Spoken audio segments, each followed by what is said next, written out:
Netcasts you love. From people you trust. This is Twit. Hi, this is Leo Laporte, and this is my Tech Guy podcast. This show originally aired on the Premier Networks on Saturday, March 9th, 2019. This is episode 1572.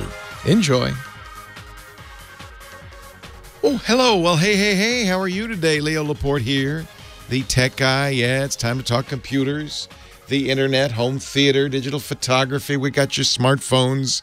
We got your smart watches. I got your newest smartphone here, right here in my hot little hands, the Samsung Galaxy S10 Plus. And when I say plus, this one's really plus. This one, I don't know what came over me. I said, I'm going to get the most expensive Samsung Galaxy S I can buy. My colleague on our podcast network who hosts the Android show, Jason Howell, he's going to get the kind of lesser, not least expensive, but less expensive one. But I thought, well, it'd be, if Samsung is going to make a phone with a ceramic back, with a terabyte of storage, with 12 gigabytes of RAM, far be it from me not to spend $1,500. When you put it that way, it sounds pretty dopey. But this is a really nice phone, the S10. In fact, already it looks like it's being well received by buyers, maybe not so much by reviewers. Reviews are, I wouldn't say mixed, but they're not 100% positive. But buyers seem to be loving it. The pre-orders are double previous Galaxy S phones, so that's good for Samsung. I mean, I don't have stock in Samsung or anything, so it's not. I don't benefit for that. In fact, it costs me. It has many of the same features of previous phones. I have a Note 9, which I really like. It's actually so big, it's almost the Note 9. One of the couple of differences is no notch. Samsung doesn't want to do a notch because that's what. Well, first of all, they mocked Apple for doing notches, right? They said, remember those ads? I thought they were pretty funny of the people waiting in line at the iPhone store to get the new iPhone 10, and they had notch haircuts. Yeah, even the kids. Yeah, that was. After you do that, you can't really do a notch, can you? On a phone, you can't. So instead, they have a hole punch. The issue, of course, these days is now everybody wants to get their screens all the way to the edges, as big as possible without making the device huge. So, but there's an issue because on the front of the phone, you need to put at least a camera for a selfie, right? Samsung's got two on the S10 Plus, 2 cameras on the front. So instead of putting in a little notch, which they could have done, they put a hole punch. I don't know if this is better or worse than a notch. It's still a black blob up in the upper right-hand corner where the camera is, but it doesn't bother me. Neither did the notch. It's really no different than a notch. It's just moved over to the right, and there's a little edge of screen above it. Big deal, right? Big deal. So that's the thing you'll notice right away. The other thing you'll notice is that Samsung saves the best screens for itself. It makes the screens for the iPhone 10 and 10s, but it saves the best screens for itself. There's no doubt about it. Samsung screens are just spectacular. The phone is also really fast. Actually, one of the issues I have with it, it's so fast that it's hyper responsive, and I think Samsung will probably fix this in time. Even with the Edge, I accidentally touch the Edge all the time holding it. I've got to get a case for this thing. I think you'll want a case, not only to protect it because it's slippery. It's really slippery, but also to give it a little more place to grip. Because if you're holding it in your hands, you kind of accidentally touch the edges. You know what? It's not as bad as it was, and I did get an update this morning, so maybe Samsung has already responded to that. Let's see, what else does it have? It has a really amazing camera. Actually, 3 of them in the back on the S10 Plus. And that's kind of cool because the 3 are as kind of a zoomed in, a medium distance, and then a super, super wide, which means you can get images that are really, really wide. This is handy if you're in a place where you need to get more of the scene in or less of it. It's got a great portrait mode. The only thing it's lacking, some people say it's not as good as the Pixel, as long as you're in the Android marketplace, as the Pixel in terms of night vision. And I didn't take a lot of night pictures, but I would say it's very, very good. It's a fantastic camera with a lot of nice features. It's got super slow-mo. It's got slow motion hyperlapse. It's got high quality video. It's got this live focus thing that Apple, touts, the portrait mode. It's got multiple portrait modes. So the blur in the background can be concentric rings, or it can be like the sun, rays of the sun. It's pretty cool. It's pretty cool. Panorama mode even has a food mode. The food mode highlights the food. This is, if there's a negative to Samsung, it's that they add a lot of gimmicky features to their phones.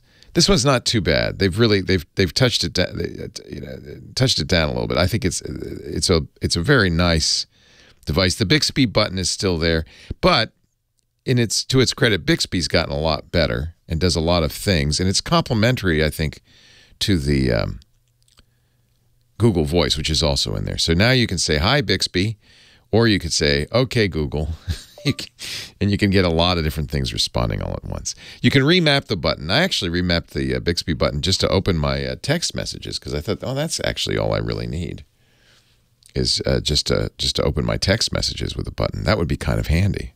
So the nice thing is you can remap it. All right, the one thing everybody I know wants to know about is the fingerprint. So they took the fingerprint reader off the back. It was on the back and has been for some time. Yeah, I know you don't understand it. Bixby's trying to talk to me. I don't want to talk to you. So they took it off the back, which makes for a cleaner back, absolutely. But the problem is if you're going to extend the screen all the way to the edges, where are you going to put the fingerprint reader? What if you put it under the screen? This is what Apple said it couldn't do, tried to do and couldn't do.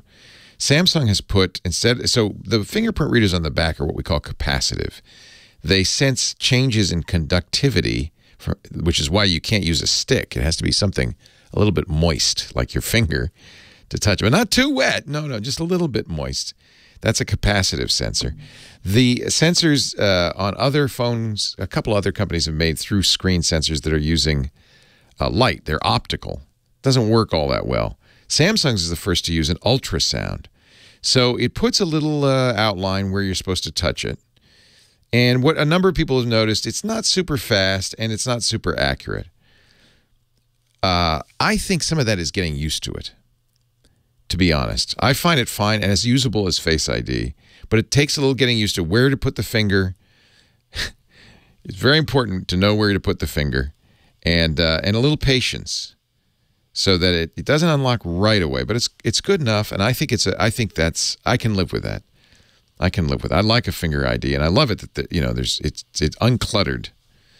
Samsung also, speaking of clutter, does not share Apple's courage in removing the headphone jack, and as far as I'm concerned, that's a good thing.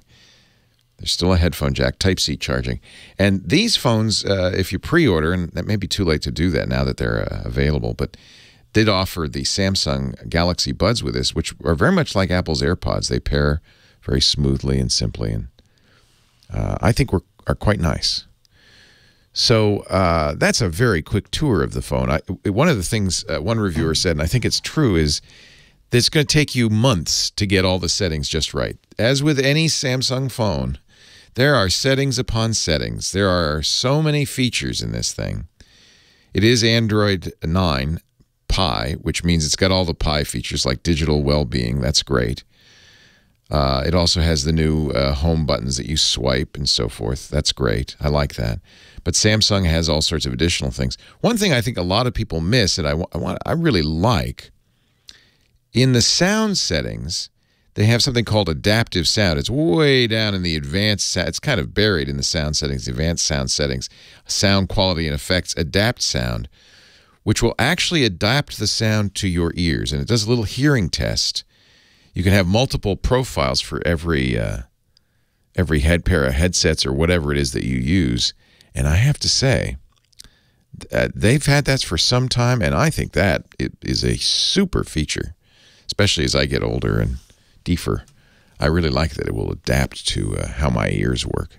It makes the audio on the headphones or the Bluetooth. It works with the Bluetooth headphones as well. Sounds so much better. So I guess I can bottom line this for you and say it probably is the best phone made right now. Certainly the best Android phone. And I'm a big fan of the Pixel phones, but Google's had so many issues with quality control on their Pixel 3s. I just hear too many people having problems with them. And so I have a hard time. As much as I like the Pixel 3, I think I'd have to recommend a Galaxy. And it doesn't have to be the $1,500 S10 Plus with the terabyte of storage. You can add an SD card. So 64, actually it starts at 128. You can't get less than that. That's plenty. The base model, just fine. And I highly recommend it. I think this is a great phone.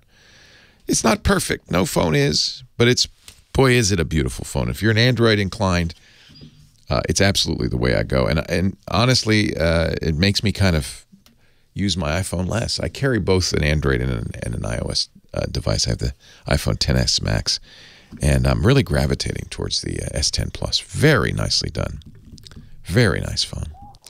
8888 Ask Leo, that's the phone number. Website, techguylabs.com. We've got a great chat room going, irc.twit.tv. I'll see you there, and we'll take your calls next.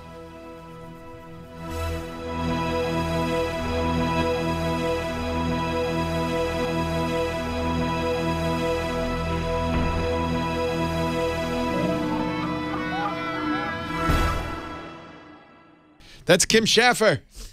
She's got it. She's got your call. Hello, hello, Kim. How are you? Good. How are you? Good. We're working on the Unbreakable Kimmy Schaffer. Oh, are you? We are. Well, Big Pee Wee, our musical director, he's polished up his razor blade. He's got his Scotch tape, and he's going to make a magnum opus out of it.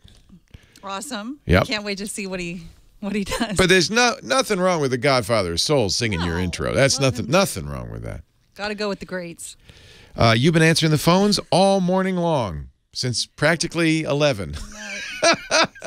Yeah, or 11:06. Since for the last 14 minutes. But we have many calls, so who should I start with? We have Jacob in Newport Beach. Maybe his kids won't be beating each other up in the backseat anymore, but he bought a new HP laptop and wants your advice on how to set it up and keep it secure. I love it when I hear the kid. Don't make me pull this car over. I love that. Is it Jacob or Jason? Oh, sorry, Jason. Jason, yeah. that's what I see. I can't see.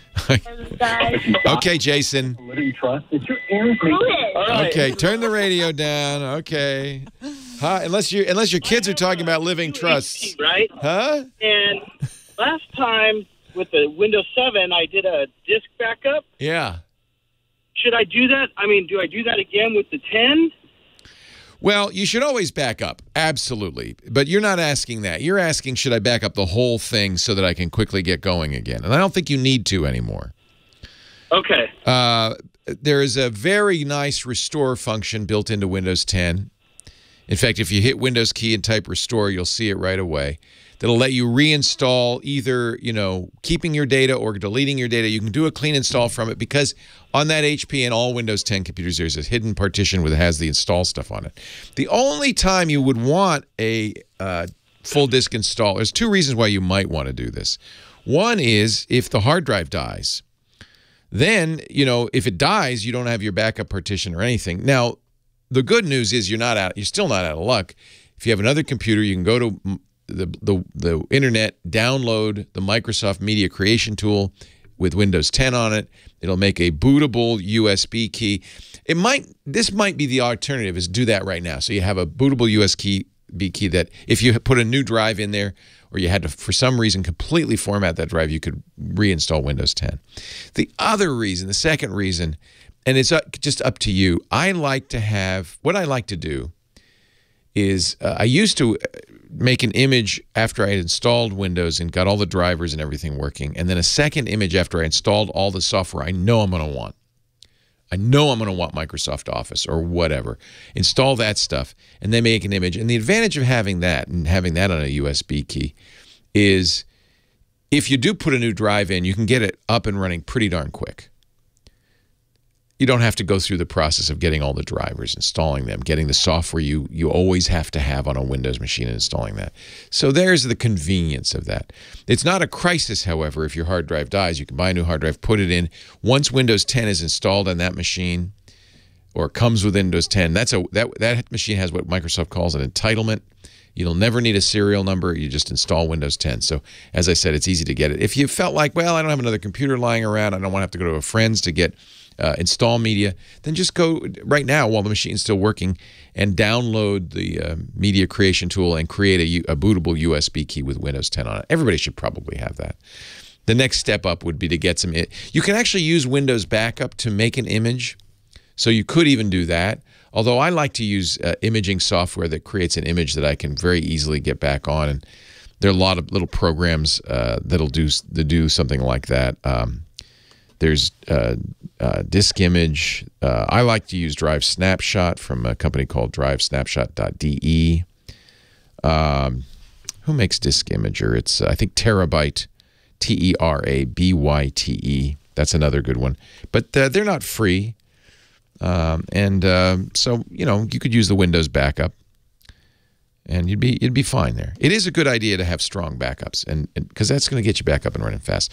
But the point is, Microsoft does put on your hard drive a backup partition with the up-to-date version of Windows 10, and it's always kept up to date when you do updates. So that's handy to have. Perry, Glendale. Hello, Perry. Leo Laporte, the tech guy. Hi, good afternoon. A pleasure. Thank you, Kim.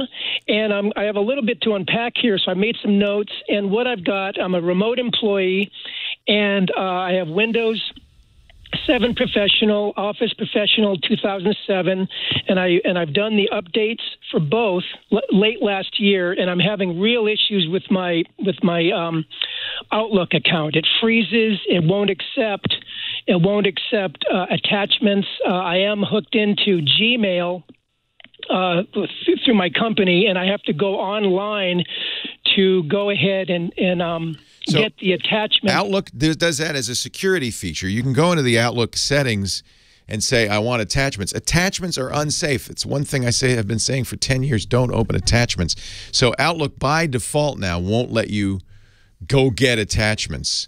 You can turn that on, but they want you to make sure that you know what you're doing. So that's the problem there. If it's freezing, it could be you want to just Outlook's big old hairy Outlook.pst file, I think, sometimes gets corrupted. So there are ways to rebuild that PST file and uncorrupt it, and that often is the reason for the freezing. So I would suggest that. And of course, you know, if your settings are working, then that's the best thing to do. Leo Laporte, the tech guy.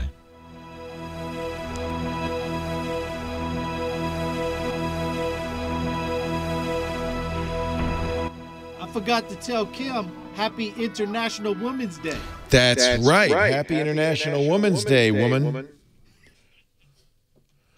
And she's disappeared to enjoy Women's Day. She's gone into another room. It's just an empty microphone. I will tell her when she gets back. Thanks. I'm sorry I had to rush through that a little bit for you. I'm sorry, Perry. So the two things to do are to you understand that attachment issue? Well, what I've been doing is I'm going to Gmail online and then manually dragging it over because it doesn't show up in my Outlook account. And then in order to get to my emails, when it freezes and it does that ghosting, I have to close it down, and then everything's fine until the next time it happens. It could be having trouble connecting because that's this is I don't use Outlook for many reasons, but one of the number one reasons is because of this giant PST file it makes. And if your PST file is damaged, that could also be causing this. So the fast way, and I ran out of time before I could describe this, we'll put it in the show notes, is there's a program, there's no icon for it in the start menu, but there's a program called Scan PST. So I've done it. Oh, you have? Yes, I was going to get to that. I've done it. I've done that internal process that Outlook offers, and I've done it several times, and it didn't do it. And I'm almost ready to reload Office, and I'm afraid to because I might lose my emails. Maybe that's a falsehood. But no, you won't lose your emails. They're stored on Gmail. So what Outlook is doing with Gmail's your only source of email, or do you have other email? That's the primary one that I have to use through work, and then everything's fed into my Outlook account, and I have my own personal account, and then I have the one for so work. IMAP accounts. Outlook is only saving a cache of the email. The email is stored on the IMAP server, which includes Gmail. I don't know about the other emails. You should check. If it's a POP account, that's when it's downloading it and maybe deleting it. If it's downloading and deleting, then yeah, you do want to be careful of what you've got on your hard drive. But if it's all IMAP, you don't, yeah. I hate Outlook with a passion.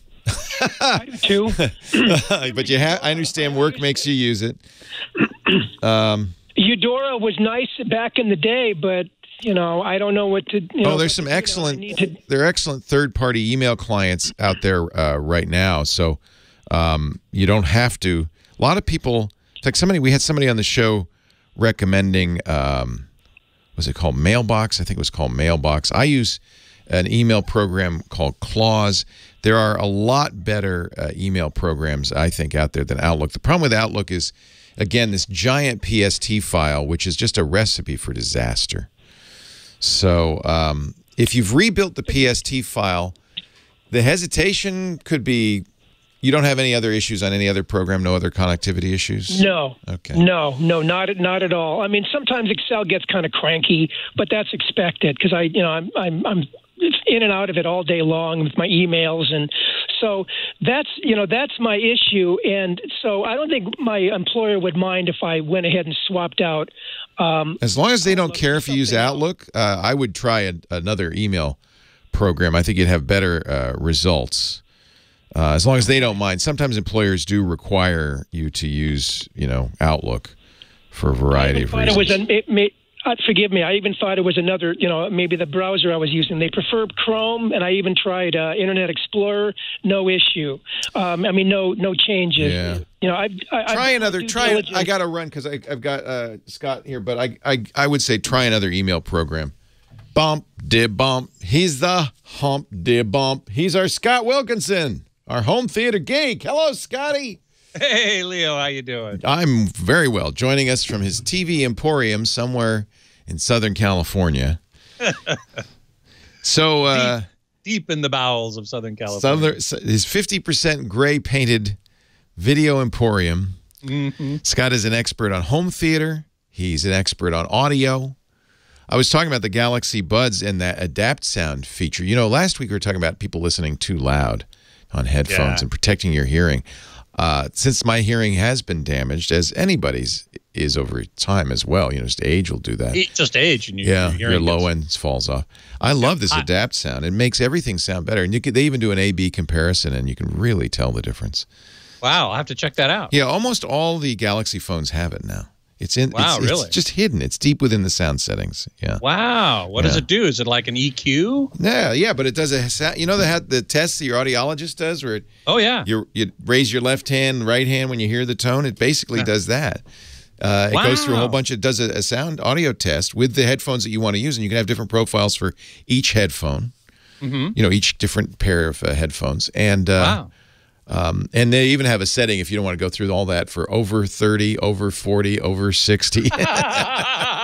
Wow, that's cool. I really, it's one reason and plus they still support headphone jacks.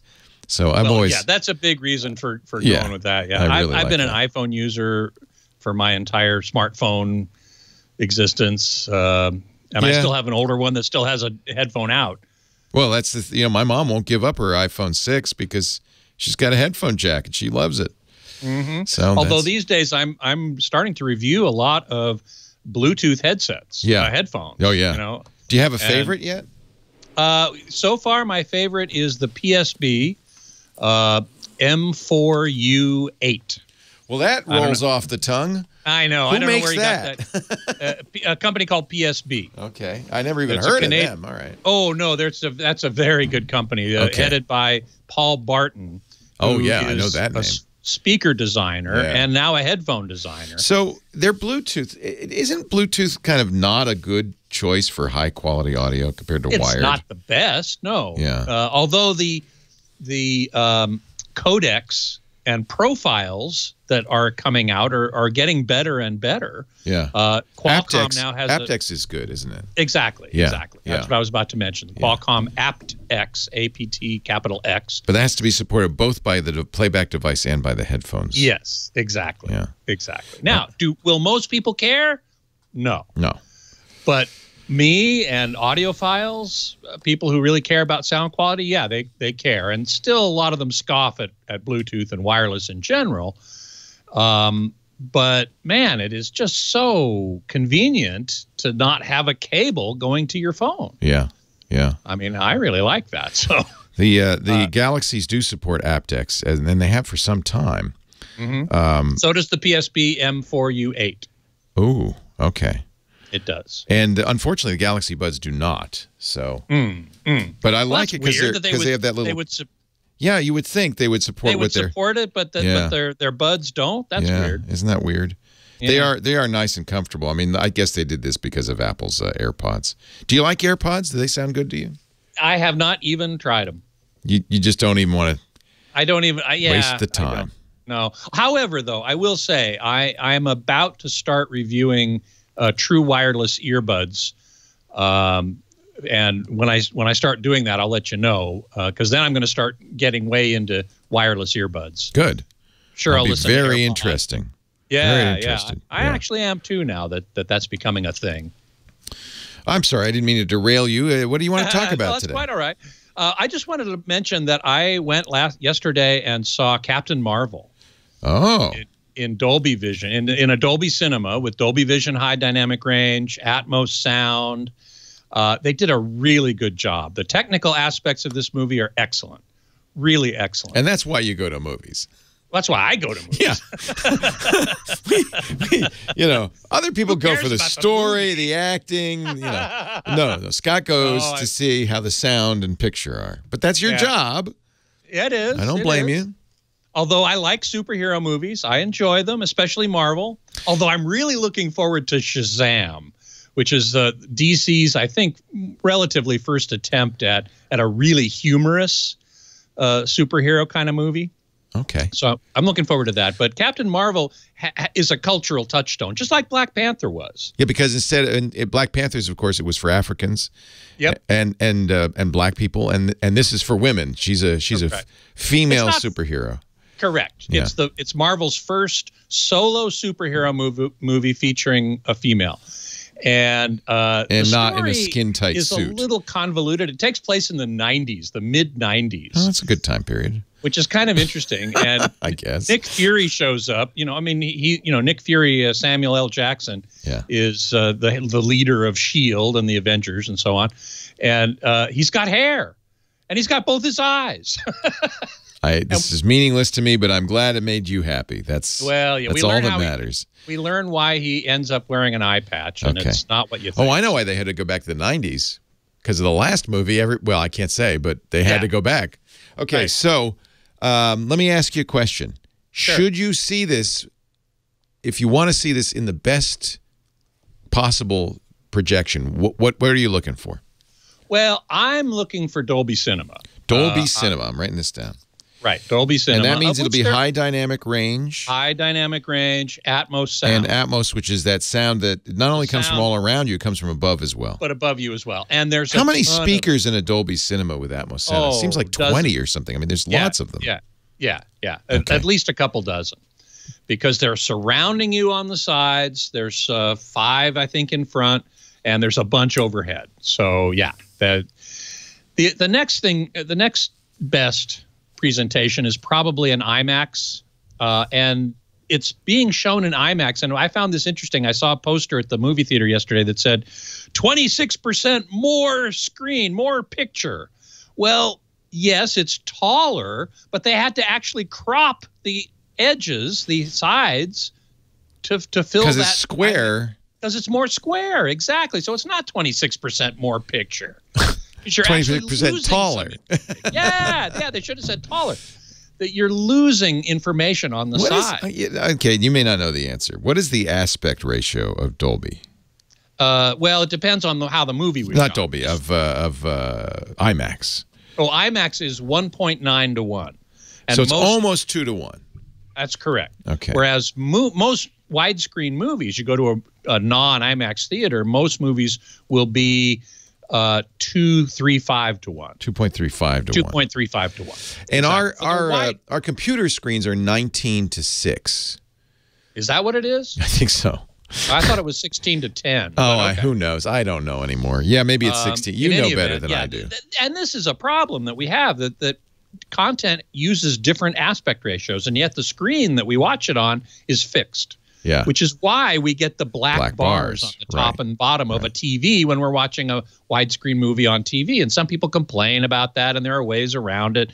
I would rather just watch the black bar. One reason I like OLED TVs, by the way, is because those black bars are really black. They disappear. Yeah. On an LCD, on most LCD TVs, they're sort of more gray, and you're always aware of them. And that's why people don't like them, I think. Right. You know? Right. So, that's 16 by 10 is, if my math is correct, 1.6 to 1. Correct. I'm confused by all of this. I'm confused by all this. Oh, I know. Aspect ratios are one of the most confusing things about all of home theater. Well, I have a friend who's all over. He says 2 by 1 is his favorite aspect ratio. Yeah. So IMAX is close to that. It's certainly close to, very close. Yeah. Scott Wilkinson, our home theater geek. Thank you for joining us. We'll talk next week. Leo Laporte, the tech guy. Oh, look at that. You fixed it by the end of the segment. So,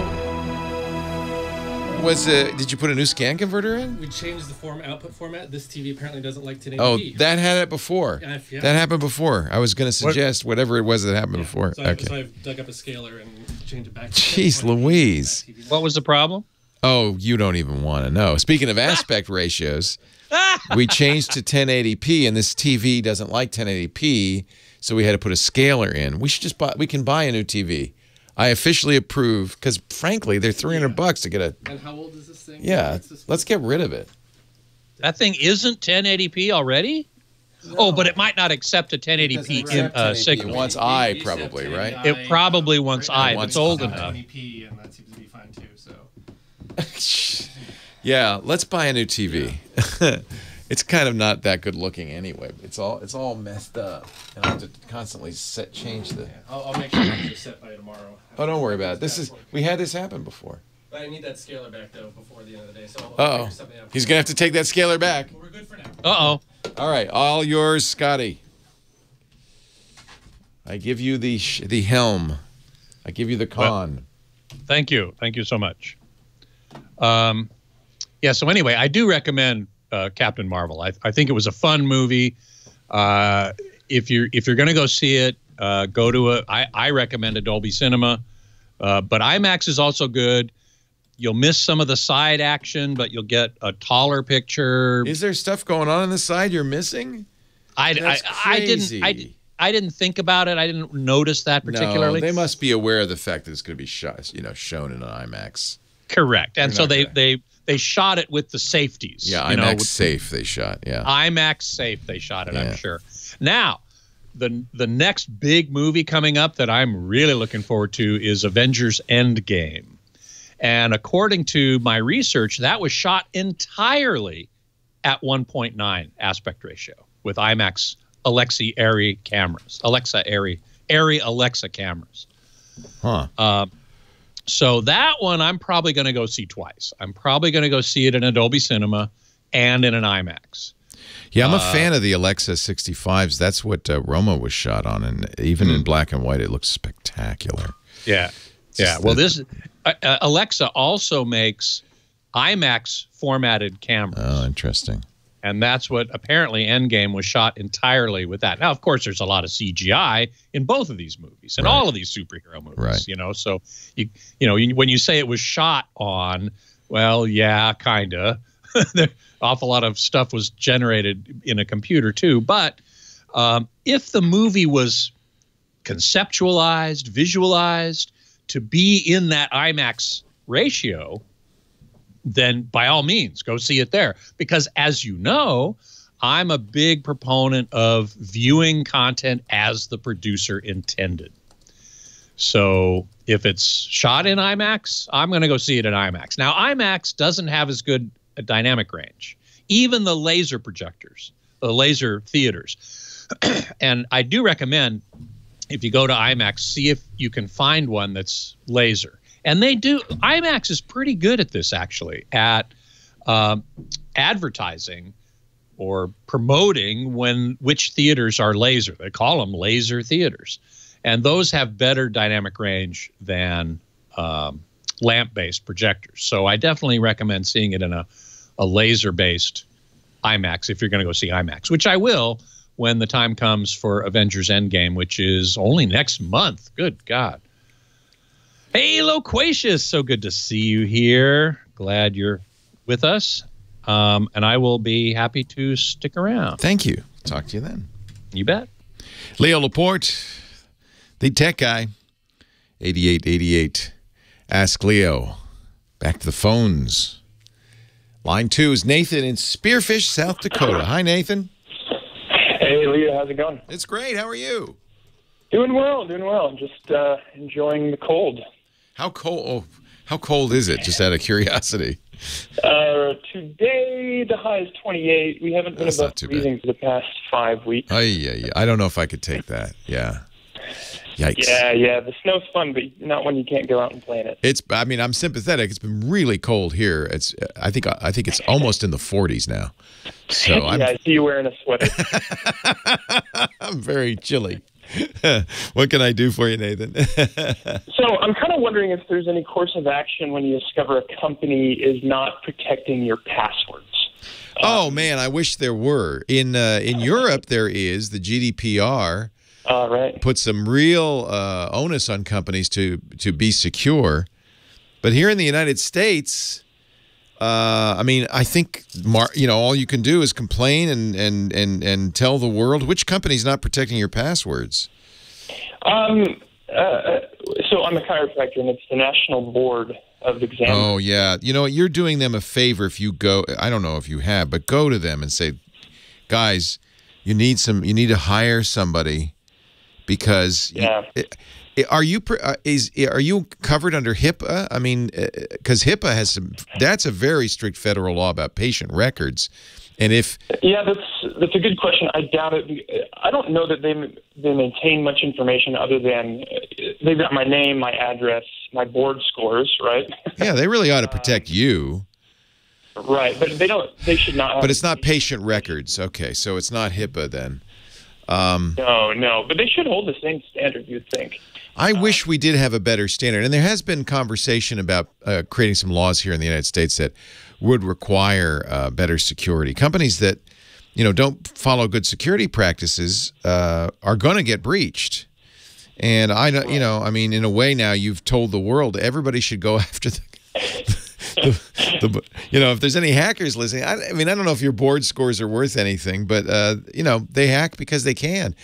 4 colleges, including the very well-respected Oberlin College, just had to send a notice out to students saying, because a bad guy hacked into these colleges, they all use the same software for their administration, and got students' admissions records, including whether they'd been admitted and all the notes on their file, and they were offering them to students. They sent out emails. The bad guys sent out emails to students saying, hey, for a Bitcoin, which is like $3,000, for a Bitcoin, I'll give you all the information in your admissions record. I mean, this is horrific. But it almost doesn't even make the news anymore. Why? Because it happens so often. And my concern is more the staff that have access.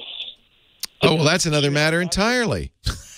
Because I use 1Password to generate random passwords, but most people don't. And so if they've got your email, they've got your password, they can get into your Amazon account or your bank account, whatever. So that's kind of my big concern. Of course, always use different passwords on every site. If you've been reusing the password on the chiropractic board site, don't. Create a long, strong password for that and one that's not used anywhere else. I'm guessing that if they're not protecting your passwords, they don't have two-factor authentication available. Oh, no. You'd be doing them a favor saying, hey, look, I'd like to share some information with you about protection. Be nice. Give them good reasons why they do want to protect it, the risks. That's, I think, the best thing you can do. I was looking up the National Standards of Information Technology has some guidelines. Yes, NIST. No one follows, right? No, but NIST guidelines are good. They're kept up to date, and our tax dollars pay for it. So, yeah, use that. Believe it or not, the NSA also has very good advice on securing systems because their job, the National Security Agency's job, is not merely to protect us against to spy on bad guys, but to protect us against incursions from bad guys. So all of you ask a really good question. And anybody who's a little bit sophisticated in security will often enter a site and say, whoa, this is bad. For instance, a site that says you can only use 6 letters for a password, things like that. I see it all the time. And there's just a lot of bad practices out there. And when you see them, I think I don't think there's any legal recourse, not that I know of. There ought to be. Maybe there will be in time. But for now, be the good neighbor and write to them. And maybe I wonder if anybody has a letter like that. Write to Brian Krebs, perhaps at Krebs on Security, and say, what do you actually ask him? What would you say to it? What would you say to an agency that doesn't have good requirements? What would you send them? What would the letter be that would say, here's what you should be considering? Honestly, the best thing they could do is hire a good security guy. And it wouldn't be that expensive, and he would tell you what to do, All right, well, thank you very much. Hey, I think that's a great, boy, is that a important question. Thank you for calling and asking. The colleges were Oberlin College in Ohio, Grinnell College in Iowa, Hamilton in New York. Hackers emailed applicants, kids who'd applied to those schools, offering them a chance to buy and view their admissions file, including confidential information like comments from admissions officers and the tentative decision. Because, kids now, I guess, when do they find out? Have they not already found out? The emails wanted a Bitcoin, although they later dropped that price. All 3 schools use something that's popular with managing university admissions called Slate. 900 colleges use it, which tells me there's a flaw in Slate, and it's a known flaw, which means those other 897 colleges ought to be thinking about what they need to do. Last week, we heard that Chinese hackers had targeted 24 universities in the United States and other countries to steal research. In fact, while Trump was in Vietnam meeting with Kim Jong-un, the leader of North Korea, the dictator of North Korea, North Korean hackers were very actively penetrating American sites of all kinds. It's going on all the time right now, and I think this should be a clarion call to anybody who is responsible for people's information, even if it's something as simple as your board scores, your name, your address, your phone number. You have a duty to protect that information as best you can. That means encrypting the passwords, salting and hashing the encryption, so that even if the bad guys got the password database, they wouldn't be able to access it. It means having good policies about logins. It means sanitizing your inputs to your databases. There's all sorts of things, but it's not rocket science. It's not brain surgery. It's well-known security practices. It really does worry me because, honestly, this is the next front in warfare, is cyber warfare. The next war almost certainly won't be fought with artillery and atomic bombs. Let's be grateful for that. But it will be fought with cyber warfare. and wasn't. It's one of those things where everybody knows it, and nobody's going to do anything about it, except that in years from now we'll say, back in the year 2017, we learned that the Russians had infiltrated malware into most of our electrical grid, but we just kind of brushed it off. Yeah, that's the case, by the way. Just kind of brushed it off. Well, what are you going to do? Except in 2020, when open warfare breaks out and our entire electrical grid goes down for days, and you might say, we should have done something back in 2017. We should have thought about that. All right, we're going to take a break and get more of your calls in just a bit. Leo Laporte, the tech guy. Yeah,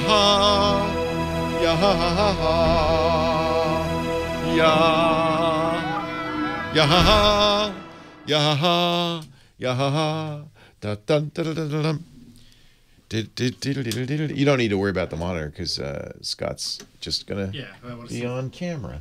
All yours, Scotty. Thank you so very much. Yes, sir. So Keith4 in the chat room was asking me, he's going to take his 8-year-old daughter to see Captain Marvel, which is great. It's definitely a girl power movie. And so taking, little girls to see it is great. Take little boys to see it too. Don't get me wrong. It's a fun movie for everybody, but it definitely is definitely girl power. Now, I said in the chat room that I hoped he would think about protecting his daughter's hearing, because at 8 years old, you still have a chance to preserve hearing. Now, when she gets to be a teenager and goes to rock concerts, the game may be over. But at least you can maybe try to start instilling a sense of wanting to protect your hearing. Of course, kids think they're immortal and they're never going to die. And I did the same thing. I know Leo did too. You go to a rock concert, you just let it in, and it's great. I had the added disadvantage of being a musician and playing in orchestras and particularly big bands, where as a trombone player, I'm sitting in the trombone section, and in a big band, typically the trumpets are directly behind the trombones and blasting into our ears. And I'm sure that caused a problem as well. So try to instill a sense of wanting to protect hearing in your kids. And in the case of Keith, what to do, how to do that exactly is I've been thinking about that, and it's tricky. Obviously, earplugs are the simplest way to do it, and you can go to any drugstore, CVS or whatever, and get these foam earplugs and learn how to insert them correctly, which means kind of rolling them, compressing them, sticking them in the ear, and then they expand out and fill the ear canal, which is what you want. I myself wear custom molded earplugs that are very expensive. They're in the couple $100 range. You have to go to an audiologist and get an impression made of your ear, and they send that out, and it comes back, and you get them from the audiologist. There, in that case, you can choose how much attenuation that the earplugs provide by putting in different replaceable interchangeable filters. I use the maximum 25 dB cut filters because otherwise, I don't if I don't need to cut by 25 dB, it's probably okay to listen without. But that's expensive. And as a young person, their ear is going to change. And so those plugs are not going to last for a long time because they're growing.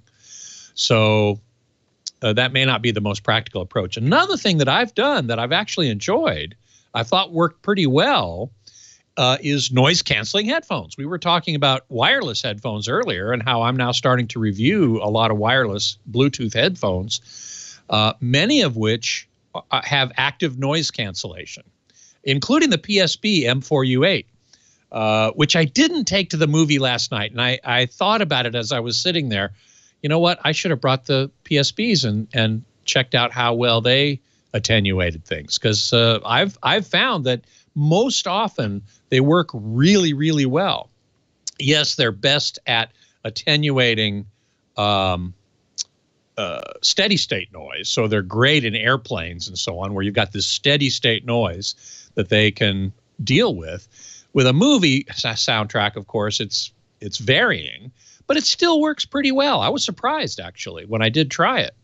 The only problem is that in those cases, like in the big battle scenes, which all these superhero movies have, and Captain Marvel is no exception, you know, there are these peaks into the 120 dB range. Now, that's momentary, but it's really loud, and you can hear the noise canceling function of the headphones choking at that. It just, you know, they max out. They can't handle it. So that's one possible thing to think about. But I think noise canceling headphones might be cool. Now, will an 8-year-old girl want to be in public wearing headphones? Well, people are in public wearing headphones all the time nowadays. So it's probably going to be fine. That probably wouldn't be a problem. That might be the first thing I'd recommend, actually, because the foam earplugs, even though they're very effective at reducing the volume or the level that reaches your eardrum, they're not very flat. They really tend to roll off the highs more than the lows, which noise-canceling headphones can't be perfectly flat either, nor even can custom-molded earplugs, because there's a bone conduction and body effects, particularly in the low frequencies. So subwoofer sounds rattle your entire body, and that reaches your ears. And that doesn't come through your ears. I mean, it reaches your inner ear. It doesn't come through the outer ear. So no earplug or noise-canceling headphones is going to solve that problem. So no amount of hearing protection is perfectly flat. No type of hearing protection is perfectly flat. But I trade that any day for protecting my hearing as much as I can, because I make my living at it, for one thing. And, you know, I'm older now, and that is also a factor, as Leo and I talked about. And there's nothing much you can do about that, except if you had a time machine. Would that we lived in the world of Doctor Strange. Anyway, okay, let's see. Razaria says, I have an Onkyo TXNR 777 AVR with CEC turned on, Consumer Electronic Control. I have found the unit running at random times with my TV and cable box turned off. Interesting. I found the same thing with my Denon. Could Amazon Fire TV device be turning it on? It's possible. I have not yet discovered why my Denon does that. After I turn off the TV, which uses CEC to turn off the AV receiver, every once in a while, and I have not yet figured out why this is, what causes it, or if there's a schedule or whatever, all of us, you know, I'll be in another room and all of a sudden I'll hear sound from the theater and the receiver is on and playing. And I have no idea why. And and here's the weird thing. You asked if it was the Fire TV. If it was, I would, and I have a Roku actually hooked up to this TV. And I would think that if it were the Roku or the Fire TV, that the receiver would switch to that input, but it doesn't in my case. Does it in yours? It doesn't do that. So it's my Denon does. Does it really? Yeah. It switches inputs? Mm-hmm. Well, then maybe that's why. Mine just comes on and it's on the TV sound because I leave the... No, in fact, it's incredibly annoying because I have one CEC device, the NVIDIA Shield, that just every once in a while just decides I'm the one. I'm the one. And I'm watching something and everything switches over to the Shield. Yeah. But no, yeah. You mean while you're watching? Yeah, the Denon switches. Oh, that I've never experienced. No, that. I hate That's CEC. Weird. That's the real problem is CEC. It's just I think you're mess. right. Yeah. I think you're right. All right. Thank you, Scott. Have a great week. My pleasure. I'll see you later. Next week. Bye. Well, hey. How are you today? Good to see you. Leo Laporte here, the tech guy. Time to talk computers, the internet, home theater, digital photography. We talk smartphones. I just gave you last hour my review of the Galaxy S10. Love it. S10 Plus. We talk smart watches. Still using an Apple Watch, although Samsung has some nice Galaxy watches. Apple Watch, though, is the king of the hill. In fact, we just found out it outsells every other device almost 2 to 1. Hugely successful. We talk about augmented reality, HoloLens, big HoloLens announcement from Microsoft. Going to be all about industry, not so much games. Augmented reality, but then there's also virtual reality, which is almost entirely about games. Anything you want to talk about, we will talk about it, but it has to have a chip in it. That's my only requirement.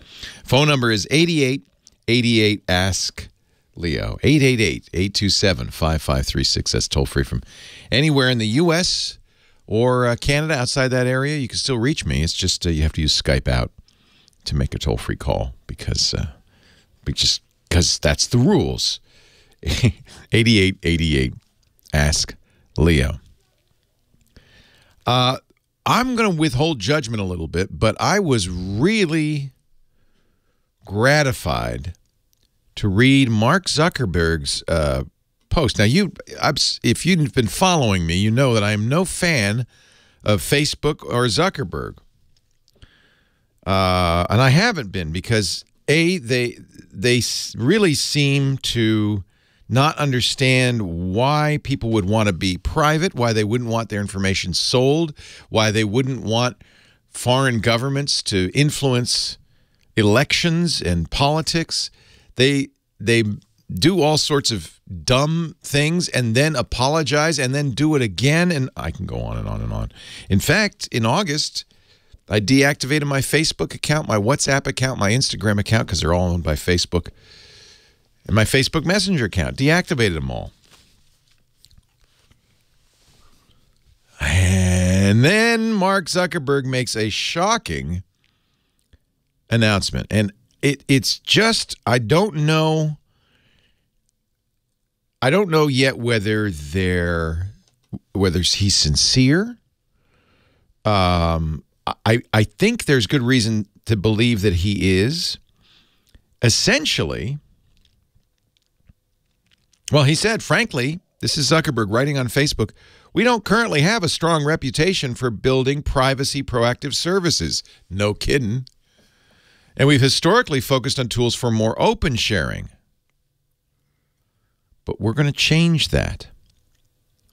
He says Facebook is going to pivot to go from being essentially a public sharing site to focus on private communities. And even more than that, encrypted, end-to-end encrypted. That's a technical term. It means that the communications on this new, which is, by the way, completely imaginary, hasn't happened, and I don't know how long it'll take, but if it were to happen, any communications you'd make on this new Facebook would be visible only to you and the intended recipient, not even to Facebook. That's end-to-end. You're one end, and the person you're sending it to is the other end. That's end-to-end encryption, which is going to put him at odds, of course, with law enforcement. He even said in here, and we're not going to store data in countries where we don't trust them. That means we're not doing business in China. To me, that's huge. That's Facebook turning its back on 1 billion users. And every other American tech company has kind of embraced China, Apple, for instance. In fact, really, this puts the onus on Apple, because Apple's storing Chinese Apple users' data in China with access to the Chinese government available. Apple says, well, we have to. That's the law. Facebook says, well, if that's the law, we're just not going to do business in China.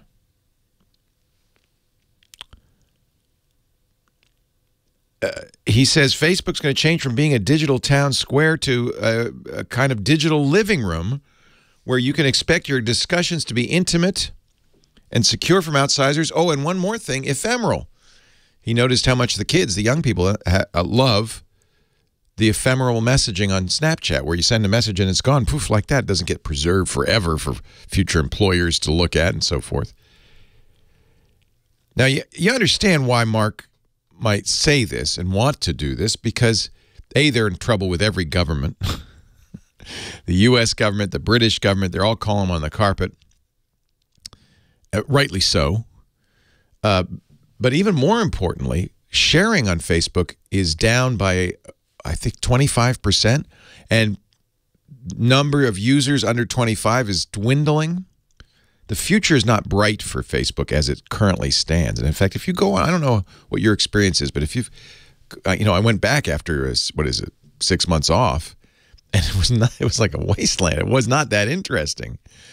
And I think that's a sign of they've turned off news feeds from big news organizations, and your friends aren't sharing that much. It's kind of gotten to be a little, this is what in the words of Silicon Valley we call a pivot. A pivot is when your company is going down one path and suddenly realizes there's not a future there and decides to do something different, and there are some very famous pivots in Silicon Valley. This would be the most historic if it happens. Now, I have to say that because Mark's history isn't great, and but I honestly believe him. I feel like he's sincere. I think he understands the problems his company faces and sees this privacy as the solution. You might ask, well, what does this do to Facebook revenue? And I think that if the stock market realized what it will do to Facebook's revenue, the price might tumble. Because honestly, at least in the short term, there isn't a great opportunity for revenue here, because that's how they make their money, is selling your information to advertisers right now. They'd have to stop doing that. I mean, I can conceive of a environment where maybe they say to you, hey, the folks at Procter & Gamble would like to know more about you, and in return would like to give you coupons and information and stuff. Would you be willing to do that? And if you say yeah, you opt in and you say yes, then they show you some stuff like they're one of your correspondents, one of the people that you have this private conversation with. Those could be brands. But I think there's an even more interesting play for Facebook. Facebook's looking at two companies, one in China, WeChat, and one in Japan, Line. These are messaging companies that have become platforms. That's a golden word in Silicon Valley. A platform means you've built something that others will use, and you'll get a percentage of the transactions, a small percentage. But if it's Windows is a platform, for instance. Microsoft became Microsoft by offering a solid platform for developers to write programs for users to use. And they didn't capture all the value of that platform because they needed other people to make stuff for it. They made a solid platform, though, and became one of the most successful companies in history. So a platform's a good thing.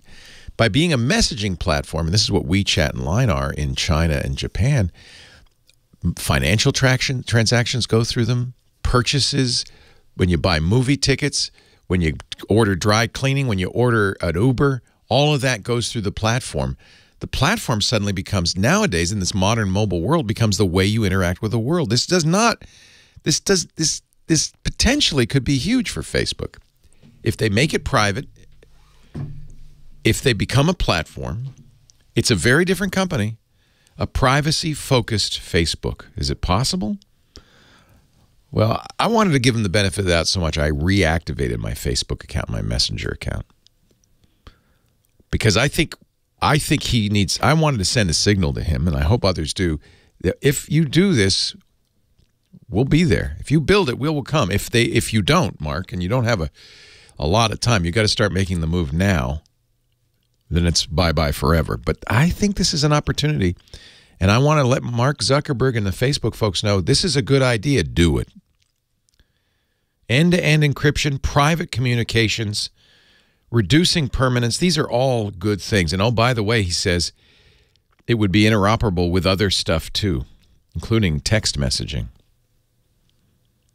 I think this is the way of the future. In fact, the real challenge is going to be who else is going to be doing this, because Facebook won't own this. Not yet. I think they want to. We live in interesting times anyway. What do you think? 8888 Ask Leo. That's the phone number if you want to talk about this or whatever's going on in your technology living. Leo Laporte, the tech guy, 8888 Ask Leo, the phone number. We'll get back to the phones right after this.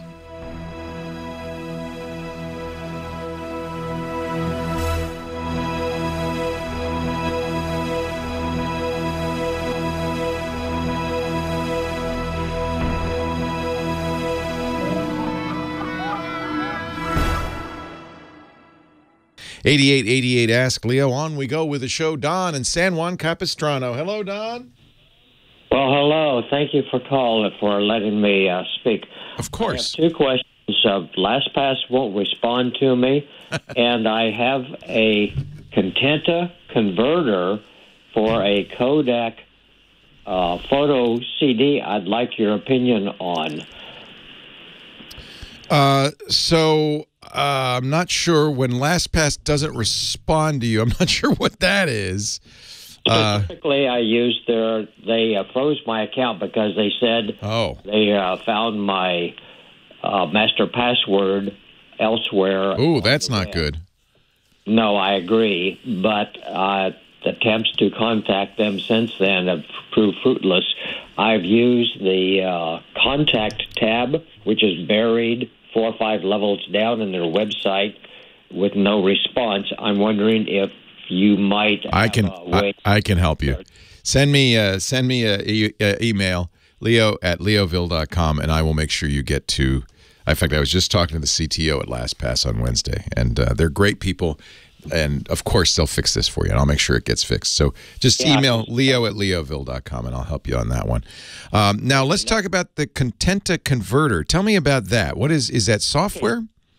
This is contenta-converter.com. Yeah. I have a number of old Kodak photo CDs, which are useless right now, and they are the only records of their contents. There's nothing else. And attempts to retrieve their contents have been fruitless. And I ran across this, and it's $99 for a year, and I'm thinking that might be a good idea because I have so many of them. But I wondered if you... Yeah, we can do better than this. You shouldn't have to spend any money on this. So it's unfortunate. This comes from an earlier era, 1990, which in computer years is basically the 15th century, the Middle Ages, when Kodak thought it was a good idea to store your photos on CDs, not in a standard format, but in a proprietary format, the PCD format. And right, and unfortunately, it's not standard, and Kodak's gone. So you got a photo CD as a disc. Can you see the PCD files? No, nothing comes up. When I stick them in there, it just says essentially unknown. You can't even read the disc. No. Oh boy, this is so. I tried asking the chat room this morning, but nobody responded. Yeah, probably nobody knows. I mean, I'm willing to pay the money if you think that it's doable. Well, but I worry when I see first of all, that's an awfully high price. And unless I could find somebody who said, oh, yeah, this thing is the best, I understand it's worth it for you because those are the only copies you have of these images. It looks like I'm looking at an article from the Pro Video Coalition, which is a great group of video enthusiasts and professionals. And it looks like there is a free program on Windows called IrfanView, which is one we've recommended for years. IrfanView, IrfanView. And IrfanView supports all sorts of crazy formats, including PCD.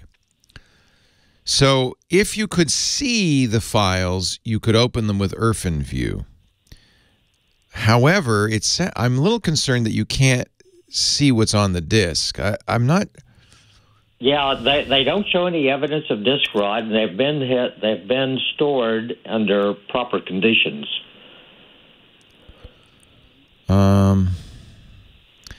Yeah. So what I don't know about Kodak's photo CD format is if that's a non-standard format disk as well. I mean, I can see ways to open the files if you had the PCD files, but there's another issue, which is getting to that disk. So there are at tedfelix.com. He has he has a list of programs that support photo CD directly, and he has reviews. He does not mention Converta. That's Ted Felix, F-I-L-E-X. F-E-L-I-X, like Felix the cat. T-E-D is the first name.com. And he says PC to JPEG, which is an open source free program, will do the conversions. The issue I'm having, though, is I'm not sure what can read the CDs. So, but he has a discussion of all of this. Looks like a pretty good one. And he does mention IrfanView can open it as well. And he has some that he recommends and some that he does not recommend. I don't see Converta in any of that. I'll keep looking for people who have some knowledge about this, but this would be one site to at least look at a review of a variety of software. And I'm just going to have to keep my eye peeled because I am not familiar off the top of my head. And the real issue to me is going to be reading this disk, because once you get the files, that's not a problem. And I don't know if Converta will read it either, to be honest. Converta looks like you have to be able to see the disk, the contents of the disk, to use it. Do they have a trial version? They have a standard monthly. This is converter.com. You know, I'm looking at the website. If they had a trial, I'd feel better about it because you could at least see if it could read the disk. I think that's going to be your biggest problem. Once you get the files off the disk, I don't think it's going to be a problem. But let me keep looking, because that is not good. And don't forget to email me, and I will make sure you get to the right people at LastPass, who is a sponsor, I should mention. Leo Laporte, the tech guy.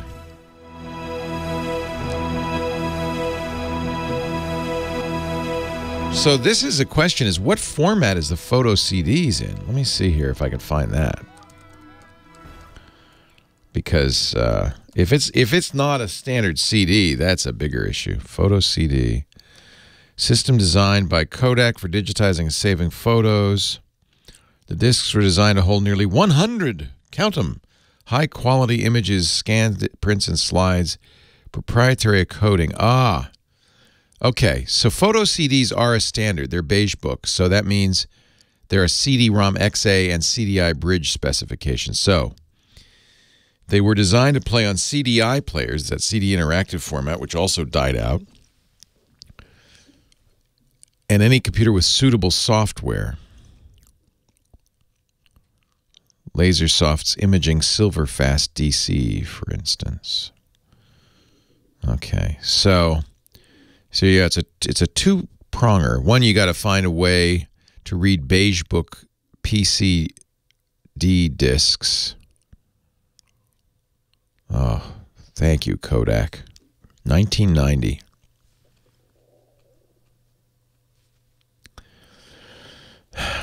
Get this.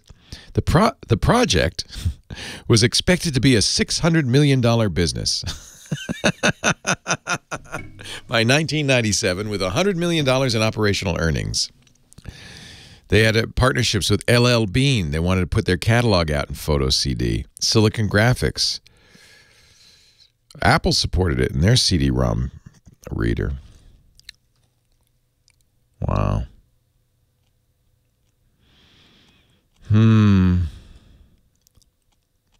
This is an interesting case study because Kodak did, in fact, know that digital was coming, and they still couldn't survive, even though they did everything, you would think to survive. He's been everywhere. My friend Johnny Jett, our travel guru. I got an email from somebody today saying, you should just give Johnny your whole show. That's nice. I want to hear more Johnny all the time. Johnny Jett is the greatest. He helps us travel better with technology. And because he's permanently jet-lagged, he's probably the one person in the country who is not bemoaning the advent of daylight saving time tonight. No, actually, I do love it. This is my favorite time of year. Yeah, but that time change, man, that's a bad idea. Let's just pick one time. For some reason, you don't mind? My Wi-Fi cut out? Nope, you're still here. Hello? I cannot hear you if you can hear me. Oh, no. Well. Oh, boy. I don't know what to do. I'll tell you. Now I can hear you. Oh, you can hear me now. I don't know what happened. Okay. Well, I'll tell you what. I won't say anything. Do your thing. Well, so last week I was talking about how to find cheap flights, and everyone always wants to know. So, one site that I just came upon last week, actually, after talking about it, is called Travel Gam. travelgam.com, travelgam.com. So what I like about this site is that it shows you the cheapest weekend to visit out of an 8-month period. And it has a really cool display calendar. But what I don't like about it is that they put some shady booking sites on there, like kiwi.com, which I've heard a lot of complaints about. If you Google kiwi.com scam, that shows up. So I don't recommend actually booking through travelgam.com, but I recommend seeing which weekends are the cheapest and then going straight to that airline and finding out if they're offering the same deal. If they're not, then go to a third party that's reputable, like Expedia or Travelocity or Orbitz, Kayak. There's a list of them. So, but again, I like the way they show the 8-month calendar. They have, and they make it really easy. It's usually for weekends, but you can put in whatever you want, whatever days of the week you want, and they'll show red as most expensive, orange is in between, green, which is the lowest. So, and I'm not sure if you're talking, but if you are, I cannot hear you. No, I am now. Okay, good. Now I've been quiet, so you can talk. Okay. This is really cool when you do it. But you're saying trust the prices, but don't use their booking facility. Just use your own.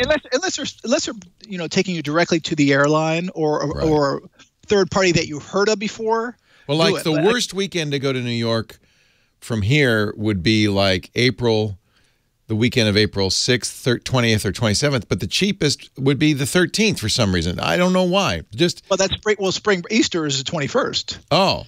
So okay. That's why. That's interesting. So it's a holiday. Like the first 2 weeks of May are good. The last 2 weeks are bad. Oh, boy. So if you're speaking, I did not hear that. I don't know what's going on with my Wi-Fi. Keep going, Johnny. Talk to me, man. Talk to me. Okay. Okay, I can hear you now. Okay. All right. It doesn't sound like your Wi-Fi. It sounds like your headset, but keep going. Is it my headset? I'm not going to say anything. Just talk. Go. Okay. So, again, so you like that site? Don't ask me questions, man. I can't talk to you. I do like this site.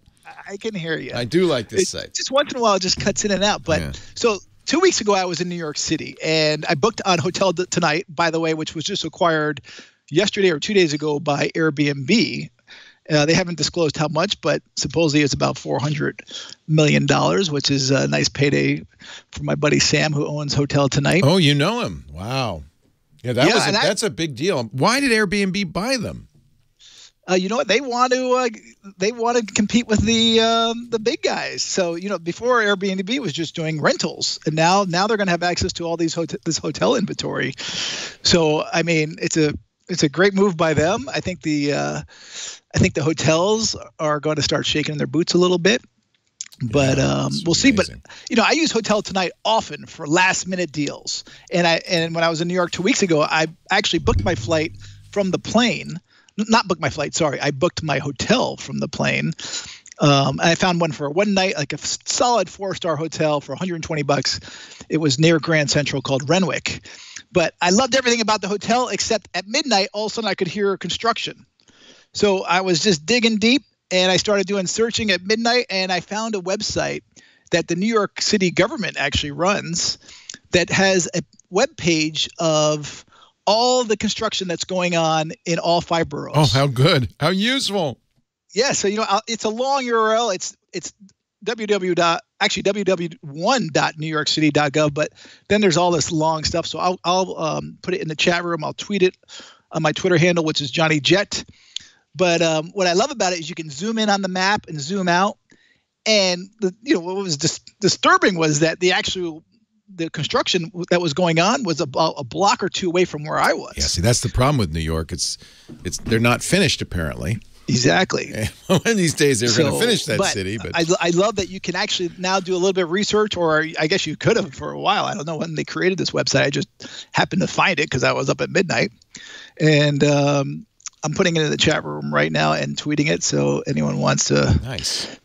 You can see it now. It's in the chat room. And I'm going to put it on Twitter. And we'll put it, of course, in the show notes after the fact. You'll get it up there, too. Yeah. Nice. So, again, you can zoom in, you can zoom out. So you can do, you can, before you book your hotels, you can figure out, if you're going to have a good night's sleep or not. We were staying in San Francisco the other night, and the whole city's apparently being rebuilt. And I don't know why, but the construction on our Marriott hotel occurred between 8 and 10 a.m. After that, it stopped. It's like, could you start a little later? 8 a.m. is pretty good. Well, I'm sure they figured everybody's up by 8 a.m. We weren't, but I'm sure they figured that. Which one was this? Downtown? Yeah, the Marquee, which is we used to call it the Jukebox Marriott. They have an amazing bar and restaurant up on the top floor with this great view. It looks like the top of a jukebox. It's a monster hotel. It is, but a lot of the Moscone Center part of San Francisco is under construction right now, so it's fine. I don't, So you'll spend the night when you go into the city, even though it's 45 minutes away, or yeah, because we don't want to drive back. We were at an event, and we thought, well, let's just enjoy the city, and it's right next to the Museum of Modern Art, and it's just fun. The Jewish History Museum. I don't know. Lisa did. I should use Hotels Tonight. Is that what you're saying? No, I was just curious. It's Hotel Tonight. It's the app, but I was just curious if there was a site that you like to use. It was a big conference. That's why we were in town, the big RSA conference, the big security conference. And so there were no hotel rooms anywhere. We were just lucky that we got, I guess somebody must have canceled that one and we were able to get it. Yeah. And just like Vegas, they jack the prices up a lot when there's, high demand. I mean, San Francisco is notorious for that, and it's crazy how high they can be. Yeah. So actually, that's a good tip, by the way. So before you book your trip, make sure there's not a monster conference going on, because sometimes rooms that usually go for $200 a night are going for $800 to $1,000. Yes, that's right. Yep.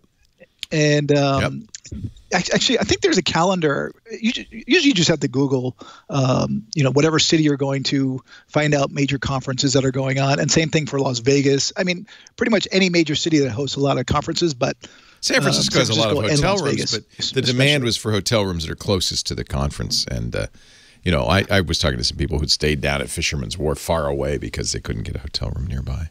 Yeah, and that's the time to use Airbnb. And I know a lot of business travelers are now using that because of that reason. Well, I like this merger of Hotel Tonight and Airbnb. I think that'll be interesting. And congratulate your buddy. Yes, I think a lot of it is in pre-IPO Airbnb stock, which means it could be a lot more than $400 million by the end of the day. Johnny Jet, he's at johnnyjet.com. Of course, all of this will be there too, as well as on our website, techguylabs.com. And you can follow him on Twitter at JohnnyJet, and his Instagram is always fun. It's also Johnny Jet. Johnny, we will see you soon, I hope. I hope so. Next week, maybe? Maybe. Okay, get the new headset for yourself. Leo Laporte, the tech guy. Your calls right after this.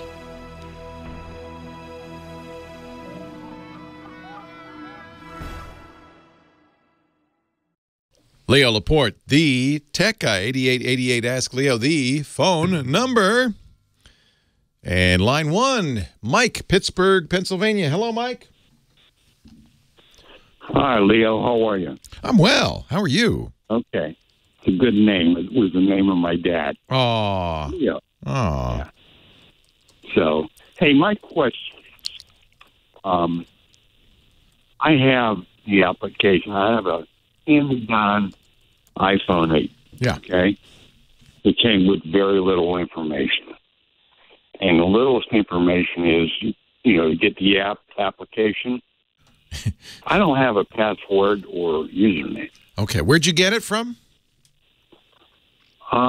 Somebody give it to you, or? Yeah, it was given to me from my daughter. She has an iPhone 10 now, and she is in China. Oh yeah, it's a hand-me-down. Yeah. So what I'm hoping is, before you give somebody an iPhone, there's a couple of things you should do. There's one you have to do, which is remove it from Find My iPhone. And Apple will say this, and then you can wipe it. You actually can't wipe it until you remove it from Find My iPhone. Once you've done that, you've removed it from your account, then somebody else can use it, set it up and everything. So when you got it, was it as if it was new from the factory, or did it have your daughter's stuff still on it? It had her stuff on it. Yeah, so she didn't properly wipe it.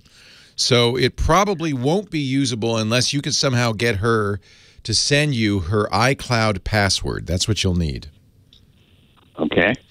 because Apple does this to prevent theft. There was a brisk market.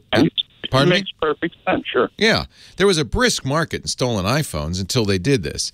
So now what happens is if you get somebody else's iPhone, they have to have basically relinquished it before they give it to you and wiped it. And it does make sense, doesn't it? Yeah. And she wasn't thinking, or she didn't bother to figure it out. Right. And are you on the same cell phone carrier that she is? I am. Okay. So that means you don't have to get them to unlock it. A lot of phones are carrier locked. They're locked down to that particular carrier. But since you're on the same one, you just take her SIM card out. She's already done that to start up the new phone and put your SIM card in, and you'll be able to use it. Yeah, that was all done, Yeah. So, you need to reset the iPhone, and that's the key. It's not enough just to swap the SIM out. You need to reset the iPhone. And, you could even do it for her, but you'll need her iCloud password. I'll need her iCloud password. Yeah, when does she get back? Oh, she's living there. She's working. Okay. So yeah, she'll. I'm going to put in the show notes a link to the Reset Your iPhone to Factory Settings article from Apple. Okay. It's HT201252. If you want it, just go to support.apple.com and search for 201252. 252.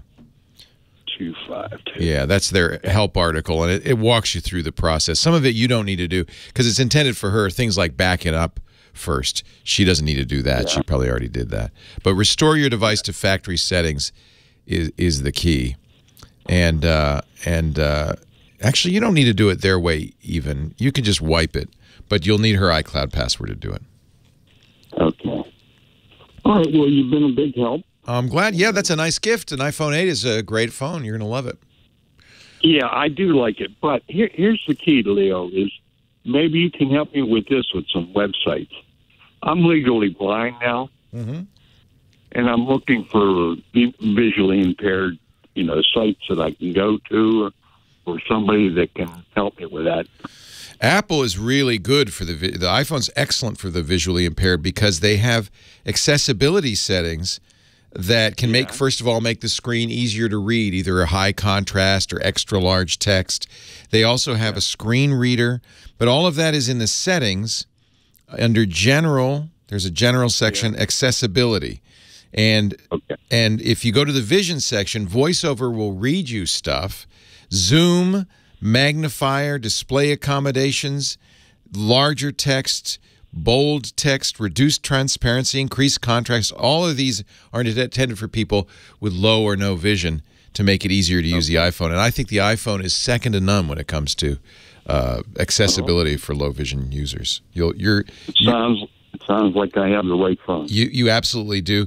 The website where you could read more about it is apple.com/accessibility. That's what we call this, is accessibility/iPhone. Okay. All right. Well, you've been a big help. Good. Enjoy your new iPhone. And have a great day. And keep listening. Let's go to line 2. Joey is in San Diego. Hello, Joey.